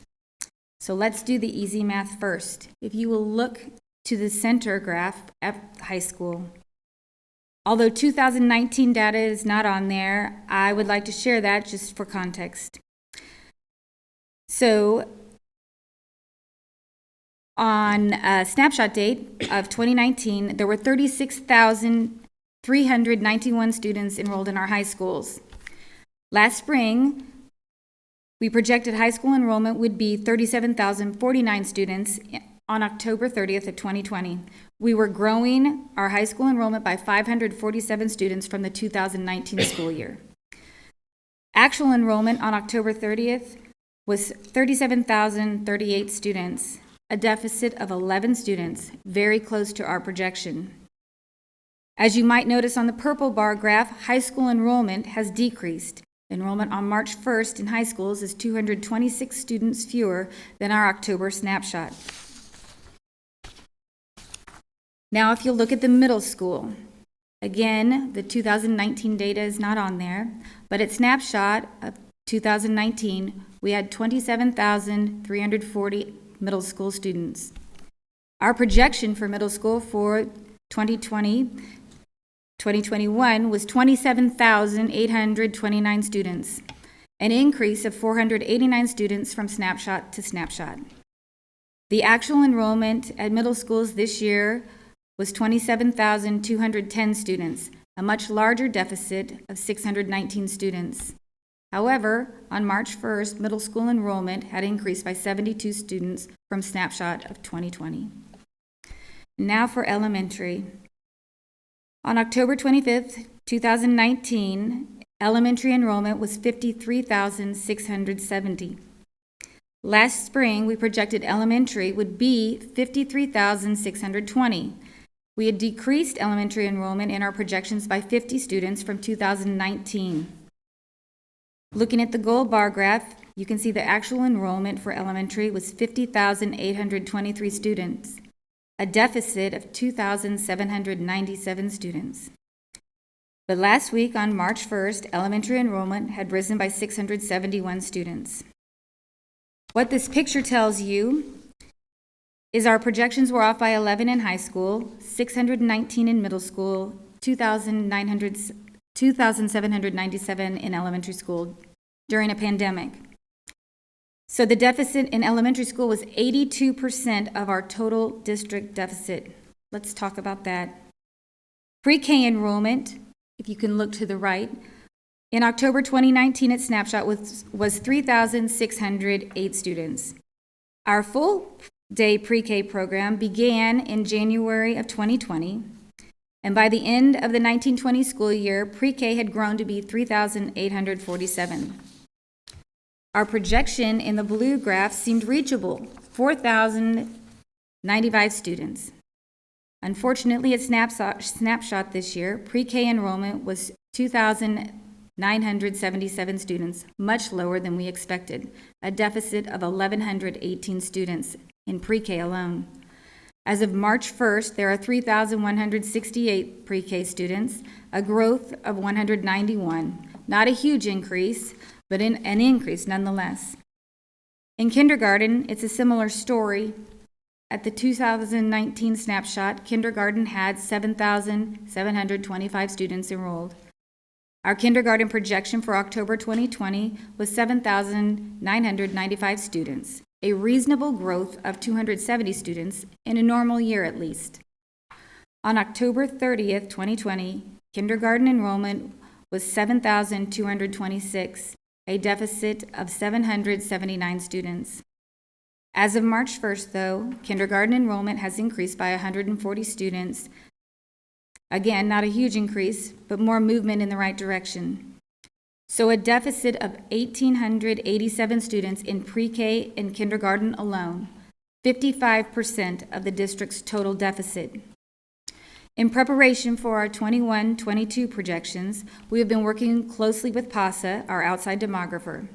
We've also been part of the Recovery, Retention, and Recruitment campaign, collaborating with elementary principals and district personnel to recover students that were enrolled last year but are not enrolled this year, and especially to recruit pre-K and kindergarten students who just didn't enroll. We are optimistic that our enrollment will recover completely, but we feel a continued conservative approach for enrollment projections is best.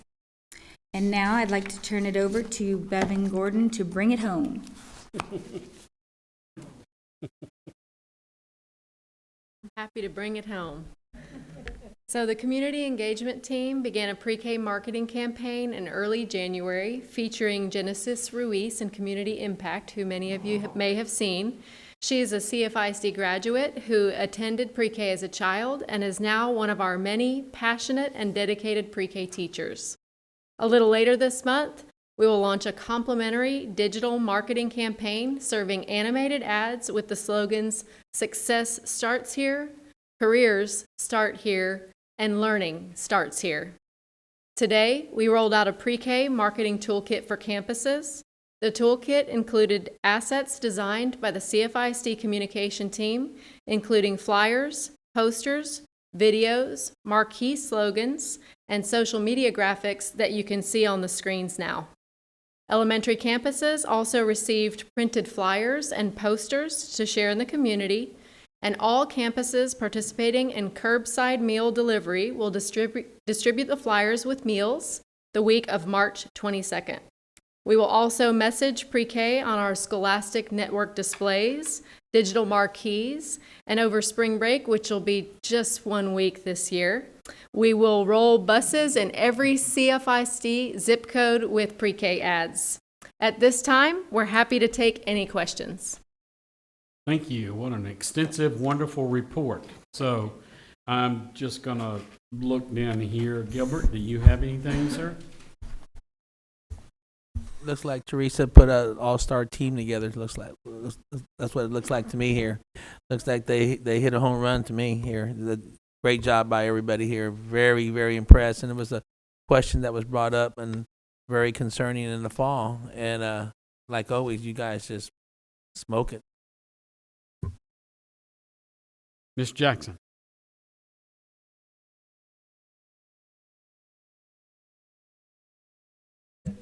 This, too, is a very strong presentation. It's a well-thought-out business plan. It is documented. I do have a couple of follow-up questions.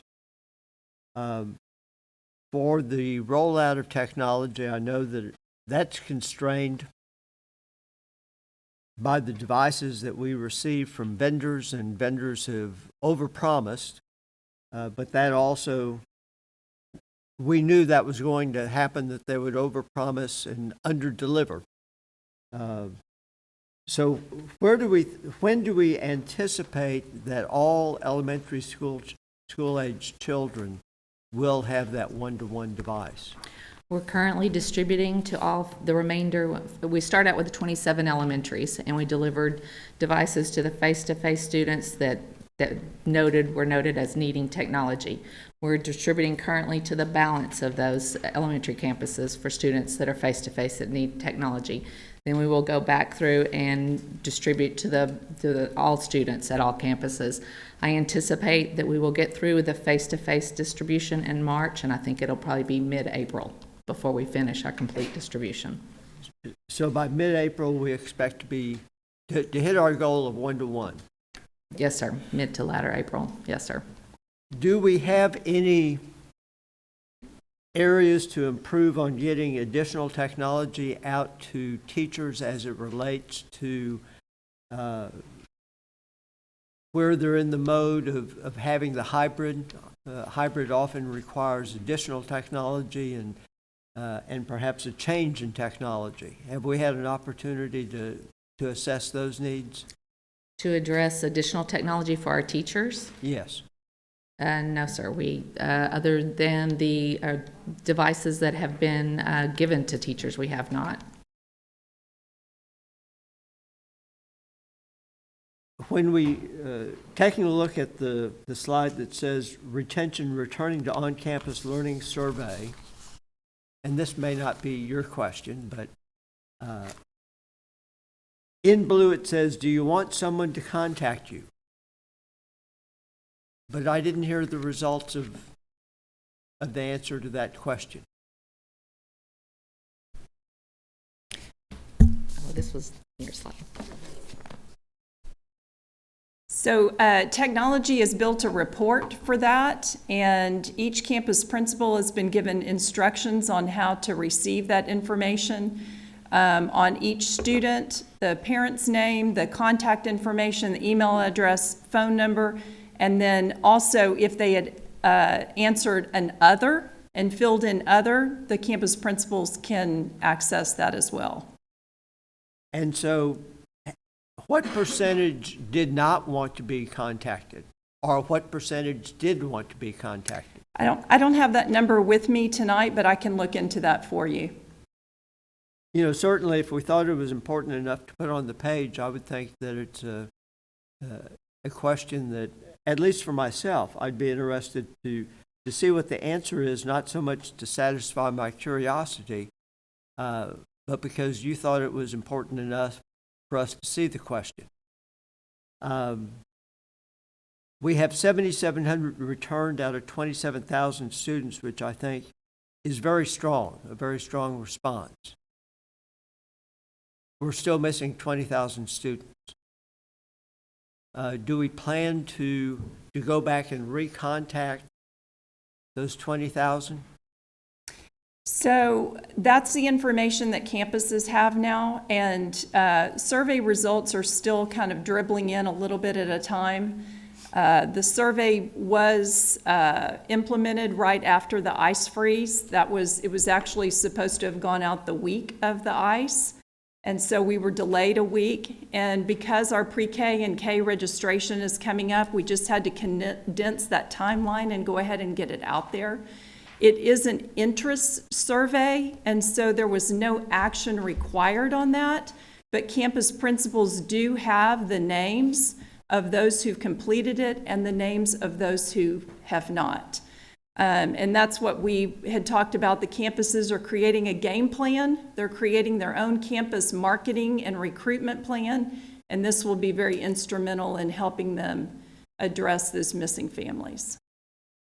You know, I can well imagine that with the freeze, and there were, it is estimated 1 out of every 4 households in Harris County had disruption, and certainly I have felt it, and it's not as easy to be as responsive as you might like, particularly just on a survey during a disruption period. So I'm glad to hear that we aren't stopping here, but that we will continue to address the response, because I think that's very important. I do find it very instructive as to the percentage in the purple that says no plans to return.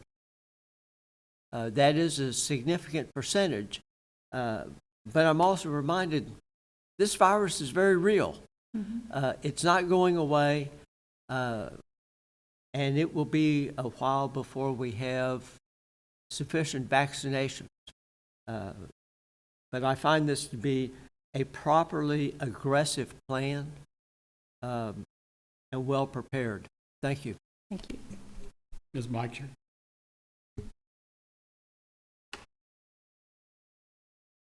Yeah, very, very extensive report and very well done to all who had a hand in it. I guess one of my questions, and I guess this, I'm not sure who to direct it to, and I know we're too early in the game for that, but I would like to see once we have more information and the principals and campus staffs have been able to contact people that wanted to be contacted is what their concerns were about health and safety protocols on campus. Because as I have visited more campuses, I have found that the safety protocols that are in place are much better than I ever had the foresight to imagine that they would be when we started back in August. I mean, there's no problem with students wearing masks. I see students wearing their mask, and I see them wearing them properly, and I see that if one of them slipped under their nose, the teacher's reminding them to pull it up. But that is a rarity, and I see them using the hand sanitizer station. So I am very impressed with the protocols we have in place. So I would be interested in learning, once we have the information, what exactly their concerns were about the safety protocols. Mr. Ryan, do you have anything? First, I thought, Sarah, your presentation, it just kind of brought back all the great things that Mark, your team did when this thing hit a year ago. And you look back and to see that only 195 students were, quote, non-contactable is truly unbelievable when you look at the size of our district. The only question I had on the numbers page, that was like second to the last, was on high school when we went a purple bar in the middle, and we had a drop from 10:30 to 3:01. Does that take into account, because oftentimes we'll have early graduates in December. Did that drop take into account early graduates or not? I don't have the answer to that question tonight, but I can get that for you tomorrow. No, don't need it. I was just curious. No, I really, I was curious because I thought, it's a large number. Yeah, it's a great question, and I think in looking at the in and outs, we can compare that more closely and look at the early grads being pulled out. Dr. Stewart, with that, you may have more information on that, but we can study that more closely. But I think that would be a factor that would contribute to I would think so. That number declining in the spring. And you know, also the trend of that, if that happens historically with our high school in the spring semester. Okay. So we'll look at that more closely and have an answer for you. I was just curious. Thank you. It's a great question. Good question, Don. Dr. O. Yes, that was, it would be good to know that, to see what that entails.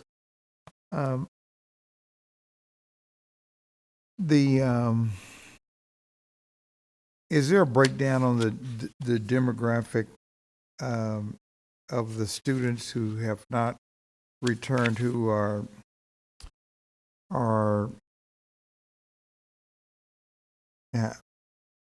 no plans to return, not sure, all of that?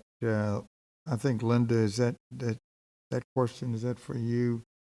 Has there been a breakdown on what students do we have that have not returned in term? Just to confirm, are you asking like by campus, or what would that breakdown be? Overall, I mean, we did this survey, and we have these percentages here, and I'm just interested in the students who is not, what group is falling behind. We at the last board meeting, I believe Dr. Henry said we are going to have possibly, it's going to take 2 years to make up this gap. We do have demographic data on the students who are Connect. We have that breakdown. But as far as the individual responses to those questions, we don't have that tonight. But Linda can give you the breakdown demographically on the students that are remaining on CFISD Connect. So we have, in the economically disadvantaged group, we have 30.57, so about 31% of our students are economically disadvantaged. About 29% are Hispanic, and about 35% are African American, and 17% are white. So those are the numbers of students who are still Connect kids. What for summer school? What is our capacity for students in the summer, for our summer? We want them all, Dr. O. Okay. We will make space and provide the support for all students that can that will join us for summer school. That's good. I wanted to know that, and I know you all are going to do it, and the individual schools are going to do a good job of trying to reach students. I'm wondering, should we engage churches of faith-based, the faith-based community to help spread the word? Is there something that we can do to augment what the district is doing to the commercial spots that you're going to have on your social media? Could we get some of those that we could put on our websites and everything else? And could we make sure that you communicate all the things that we're offering and help get the word out to do what we can to get these students in our summer program? I think that's an excellent idea. In fact, I know we can put together some promotional material, such as posters that maybe our faith-based community can put those up. And when you were saying that, I was thinking about even like the YMCA and some of the organizations like that maybe we can get some information out and get the word out. And I do think some of the efforts that the campuses will undertake in developing their plan, we really felt that the campuses taking some ownership because they know their communities, they know those churches that are within their communities, they know the facilities where students and parents may gather, apartment complexes. So we can just add the summer programs to that, but that's part of the toolkit as far as getting the word out about the pre-K registration and kindergarten registration that will begin April 1st. That's kind of that toolkit. We'll just kind of create an additional toolkit that will include all of the summer programs as well. And I think as more gatherings can take place, I know a lot of churches unfortunately have not been able to meet face-to-face, so I think that'll be an excellent opportunity. So we can definitely do that. It's a great idea, Dr. O, but all the churches probably have social media capability. So even though you're not meeting in the church, I know ours does. So anyway, Julie? Thank you. Thank you for the very thorough report. It's heartening and inspiring to know that we are literally leaving no stone unturned. We are putting so much work and effort into finding our kids. And I think no one should question our efforts to reach all of our students. And shame on anyone who would say otherwise or threaten to withhold funding because they think that we are not doing everything possible to find every single one of our students. Clearly, every kid counts, and we care about all of our students. And I think the message that also comes through is we're not just trying to find our students so that we can check a box or count them as a number, but it's because we care about them and that we're sharing resources with them to help them, or trying to understand what is keeping them from coming to school. And that's why we're leveraging our counseling and our social workers and all of our other resources we have at our campuses. So thank you all so much for all of your efforts. It's very much appreciated and it makes a difference. I do have a couple of very, very specific questions. Regarding registration, I know the move to online registration is helpful because parents don't have to take the time off of work or find transportation to come to campus to register. But what about for parents who don't have computer access or are not English speakers? How are we reaching them and getting their kiddos registered?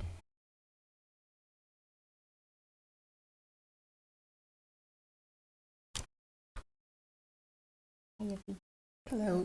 We always make provisions for parents who don't have computer access. Campuses have kiosks that are set up at each campus, so they can help parents who need some technology support. So we always make sure we have that option. Is there any option to register after hours, like an evening event or a weekend? Okay. Yes, ma'am. In the past, we've held evening registration, so we certainly are open to doing that. We're very flexible with that. And I know each campus does what's best for their community. Yes. So they can do that. That's good. Okay.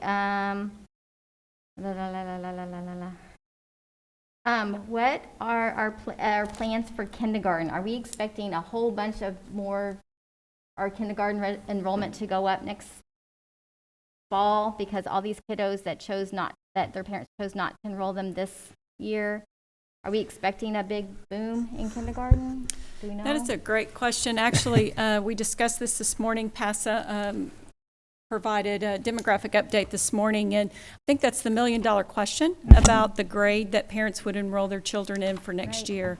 Because they could go to first grade, or they could decide, if they meet the age requirement of 6, they could go to first grade, or they will put them in kinder. But that's part of our real focus on this early registration, so we can get a sense about what the kindergarten numbers will look like.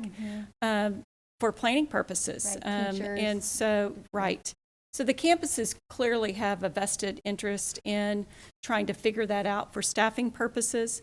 But, PASA really seemed to feel that we would regain our student enrollment back to basically where we should have been this year. And we're going to remain hopeful with that, but we are going to, do everything we can to recruit and get those kids back in our system. So I think kinder first grade next year is going to be a little tricky in trying to staff and plan for that. Great. Thank you. All right. Thank y'all again for a wonderful presentation. And Sarah Hardy, I fully kept perusing through the people attending. I thought there would be somebody jump out and go, "We are Sparta," but that didn't happen. Dr. Macias, on summer school in 2020, and we had the 26,378 students. Can you give me an idea of how y'all felt about the success of these students being able to achieve what they wanted to do in summer school? We do believe that we were able to mitigate some of the gaps that would have been even larger with providing summer school instruction. When we look at our failure rates and our passing rates from the first reporting period, we were expecting them to be much higher than, the failure rate to be much higher than it was. And obviously, any failure rate is not anything that we like, but we believe that some of that is because of the summer school programs that we were able to provide. Okay, that's good to hear. I knew that y'all were monitoring that, and I just wanted to have that statement. Mr. Covey, Yes. Unlike last summer, one of our real goals this summer is to have as much face-to-face summer school as possible, where last year it was more virtual. And I will say, ladies, since this is the National Celebrating Women Day, and that whole presentation was nothing but women, And us men wouldn't be here if it wasn't for y'all in the first place. We're celebrating y'all tonight. Just thought I'd let you know. 7E, the administration will provide a written report on the 2021 summer school plans for elementary, middle, and high school. This is questions only. Board, do we have any questions for Dr. Macias? Mr. Ryan, I almost said doctor, excuse me. I don't have a question, but I do have a comment because this is a very, very nice report, and I think kind of address what Mark said. We keep touting that summer school is going to be offered at no cost, but then when you look down on this report, if you talk about the elementary schools, we're also providing transportation and breakfast and lunch. And I think when those things get out, that for parents that if you have dual income, you have single parents, the fact that they could have transportation and their kids will be fed, I just commend y'all for doing that. That's I've always said for a lot of the kids that come on our campuses, that's the only meal they get that day. And so the fact that we continue to do that in the summer is amazing. So thank you. Thank you, Mr. Ryan. Anyone else? That brings a good point. We have fantastic student nutrition department, and Darren, I think I see him back there, and appreciate all the work he and his team have done over the last 12 months and taking care of the young people in this community. Well, if I remember correctly, our Camp Summit always was situated in schools where we could open meals to the adults also. Isn't that correct?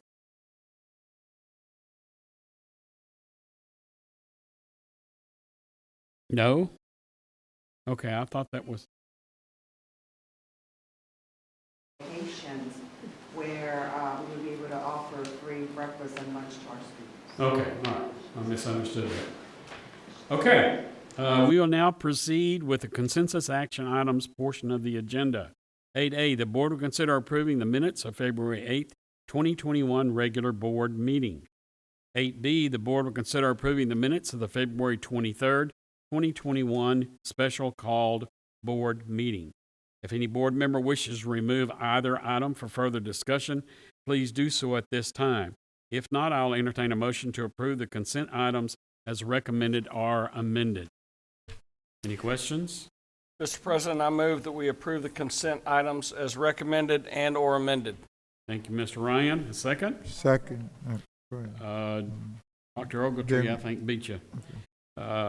So we have a motion and a second. All in favor, raise your right hand. And that's unanimous. Thank you. Action items, non-consent. 9A, the board will consider the request of TEA missed school days waiver for each day the district was closed as a result of the winter storm Uri during the 2020-21 school year. We have a brief presentation. Dr. Macias is already up. Thank you. Very, very brief presentation.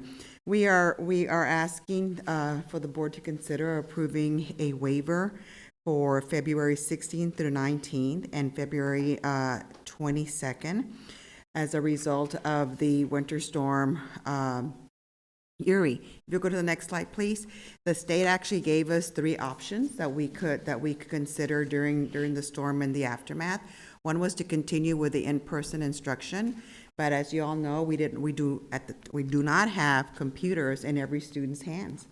So with a massive destruction that we had throughout the district, including the transportation centers and even the food production center, that was not an option that we had. The second option was to provide 100% remote instruction. We do not have computers in every child's hand, so that was not an option that we had either. And the third option was for the district to close completely. But with that option, we have to have documentation that of the destruction that we had as a result of the ice storm and what areas we were able to function or not. So that is the option that we had to select. And so now we are requesting board approval for a missed waiver days for those days so we can submit them to TEA. Thank you, Dr. Macias. Are there any questions? Hearing none, may I have a motion to approve the non-consent item as recommended or amended? May I have a motion? Certainly. I move that the board approve a request for a TEA missed school days waiver for each day the district was closed as a result of the winter storm Uri during the 2021 school year, February 16th through the 19th and 22nd of the year 2021. Thank you, Ms. Jackson. Do I have a second? I second. Thank you, Ms. Blackshear. All in favor, raise your right hand. That's unanimous. 9B, the board will consider approving on first reading additions, revisions, or deletions to district policies. Monday, we have questions only. 9B1, DCD local employment practices at will employment, a revise. 9B2, DCE local employment practices, other types of contracts, a revise. 9B3, GF local public complaints, a revise. 9B4, GKA local community relations conduct on school premises, a revise. Do we have any questions? May I have a motion to approve the non-consent items as recommended or amended? Mr. President, the board will consider approving on first reading additions, revisions, or deletions to district policies DCD local employment practices at will employment revised, DCE local employment practices, other types of contracts revised, GF local public complaints revised, GKA local community relations conduct on school premises revised. Thank you, Mr. Ryan. Do I have a second? I'd like to second my own motion, Bob. I'll Gotta speed this thing up. I'll second. No, it's not a first. No. Sometime Don's has a meeting all by himself. Do I have a second? I second the motion. Thank you, Ms. Heineman. All in favor, raise your right hand. That's unanimous, and Don voted twice. The board will consider awarding bids and contracts and/or authorizing purchase orders as recommended in the posted agenda item. 9C1, bakery dough sheeting line for nutrition services. 9C2, CFISD classroom audio enhancement quote. 9C3, CFISD Promethean interactive display quote. 9C4, emergency generator repair service and preventative maintenance. 9C5, fire extinguisher and fire safety products inspection and maintenance. 9C6, lamps, incandescent, fluorescent, HID. 9C7, portable building removal, relocation, and tie downs. 9C8, portable classroom building construction. Do we have any questions? Mr. Jackson. On our two technology contracts, are these upgrades or replacements?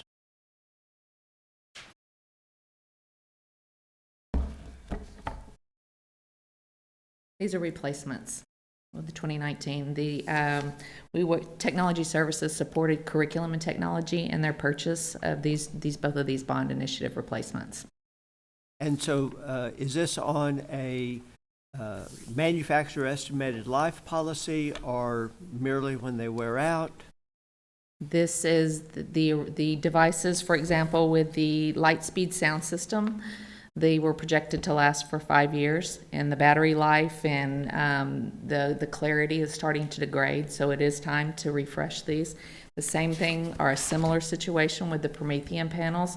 Some of the technology there is aging. For example, on the back of the box, there's a Windows device and a Chrome device, and that technology is also starting to age. There are also new features that are offered. For example, with the Promethean, they offer wireless technology to where a teacher can connect to the panel without being tethered to the panel. So both replacement and upgrades? Yes, sir. One question, I don't know that there's an answer for it, but I'll ask it anyway. Harold Rowe, when he pioneered this concept, he reminded us that these work quite well in a closed room, but at an elementary level, where it's more of an open concept, the the sound replication is challenged a little bit. And as Don would know, when I was using one for my dramatic interp, all of a sudden somebody unplugged me because I was dramatically interpreting to multiple classrooms, which I thought was great, but perhaps not everybody else. Is there any enhanced speakers that direct it better to within the classroom? Yes, sir. There's a component called a FlexCat, and it's a table speaker with microphones, and they're smaller, and they actually have better microphones for that type of service. In the ceiling, you have a TopCat, which also has improved components that increase the accuracy of the sound. Very good, thank you. Don, will that help me next year, or will they still cut me off? They'll still cut you. Oh, okay. May I have a motion to approve the non-consent items as recommended or amended? Mr. President, I move that the board consider awarding bids and contracts and are authorizing purchase orders as recommended in the posted agenda item. Thank you, Mr. Ryan. May I have a second? Thank you, Dr. O. All in favor, raise your right hand. That's unanimous. 9D, the board will consider approving construction proposals and contracts paid from bond funds to the recommended contractors and authorize the superintendent or designee to execute all necessary documents related to such contracts as follows. 9D1, 2019 Exhibit Center addition, Burns Science Resource Center, and Adam Elementary School renovations. 9D2, 2020 baseball and softball field renovations, Cy Creek, Cy Lakes, Jersey Village, and Langham Creek High Schools. Are there any questions? I don't have a question, but a comment. Roy, the fields are amazing. They are so awesome. I mean, when we had this little bit of rain, it was probably less than 10 minutes, and they're ready to play. They're beautiful. So y'all did such a great job. Thank you. The team did a great job on that. Okay, anybody else? Mr. Morgan, we just not too long ago renovated Adam Elementary School. Is this additional or what's happening here? We finished the Adam renovation in 2017, I believe. This is the safety and security items approved in the 2019 bond, classroom segmentation, additional impact-resistant glass, and those items. Okay, all right, that's all. I just want. Thank you. Yes, sir. Are there any other questions? May I have a motion to approve the non-consent item as recommended or amended? I motion that we approve construction proposals and contracts paid from bond You're doing well. from bond funds to the recommended contractors and authorize the superintendent or designee to execute all necessary documents related to such contracts. Thank you, Ms. Blackshear. May I have a second? Second. Thank you, Mr. Ryan. All in favor, raise your right hand. And that's unanimous. Thank you. Hey, Debbie, also remember that they have closed captioning for Bob, so you'll be fine. I'm sure they knew what you were saying. Go ahead, Bob. I deserve that, I'm sure. 9E, the board will consider approving a change order to the construction contract with ICI Construction Incorporated and authorize the superintendent or designee to execute all necessary documents to complete the additional work in the change order. Are there any questions? Board? None? May I have a motion to approve the non-consent item as recommended or amended? That the board approve a change order to the construction contract with ICI Construction, Inc. for the additional work at Millsap and Wilson Elementary Schools and authorize the superintendent or designee to execute all necessary documents to complete the additional work. Thank you. Mr. Ryan, may I have a second? I second, and I'm just going to second motions at this point. I thought you were doing well, Debbie. So we have a motion and a second. May I have a vote? All in favor, raise your right hand, and that's unanimous.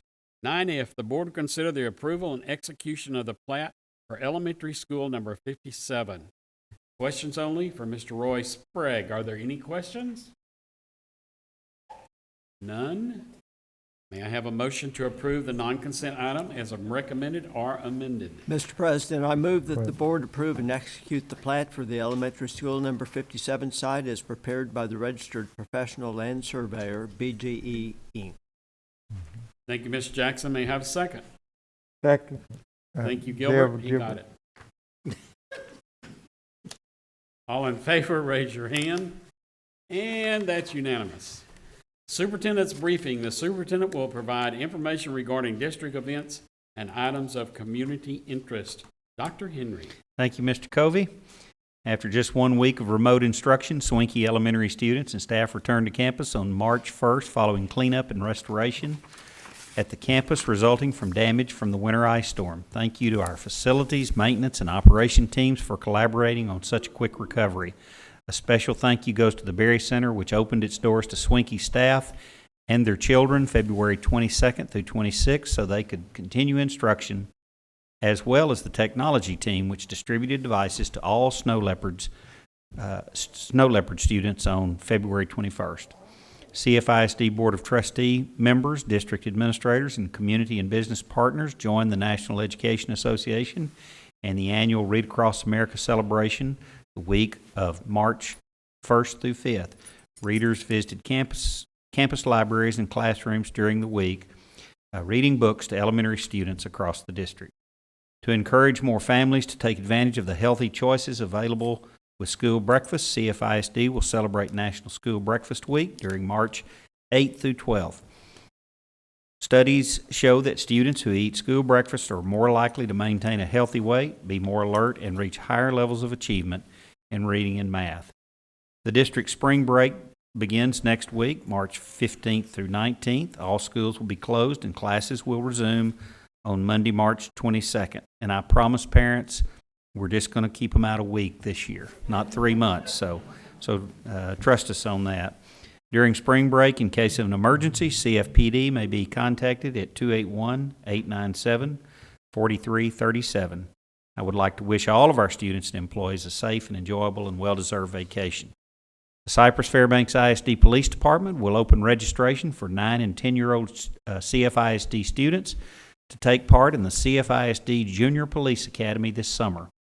The mission of the academy is to foster positive interaction between the police, students, and parents while providing youth with an introduction to law enforcement. Registration opens March 22nd. Please visit the district website for specific dates and registration information, and certainly I would commend Chief Mendez for bringing this to Cy-Fair ISD, and I know that the young people that participate in this love it and appreciate our police officers' efforts. Thank you, Mr. Covey. Chief Mendez, great program. Thank you for doing that. Everyone in Cy-Fair ISD, please be safe next week. Enjoy your week. We are adjourned.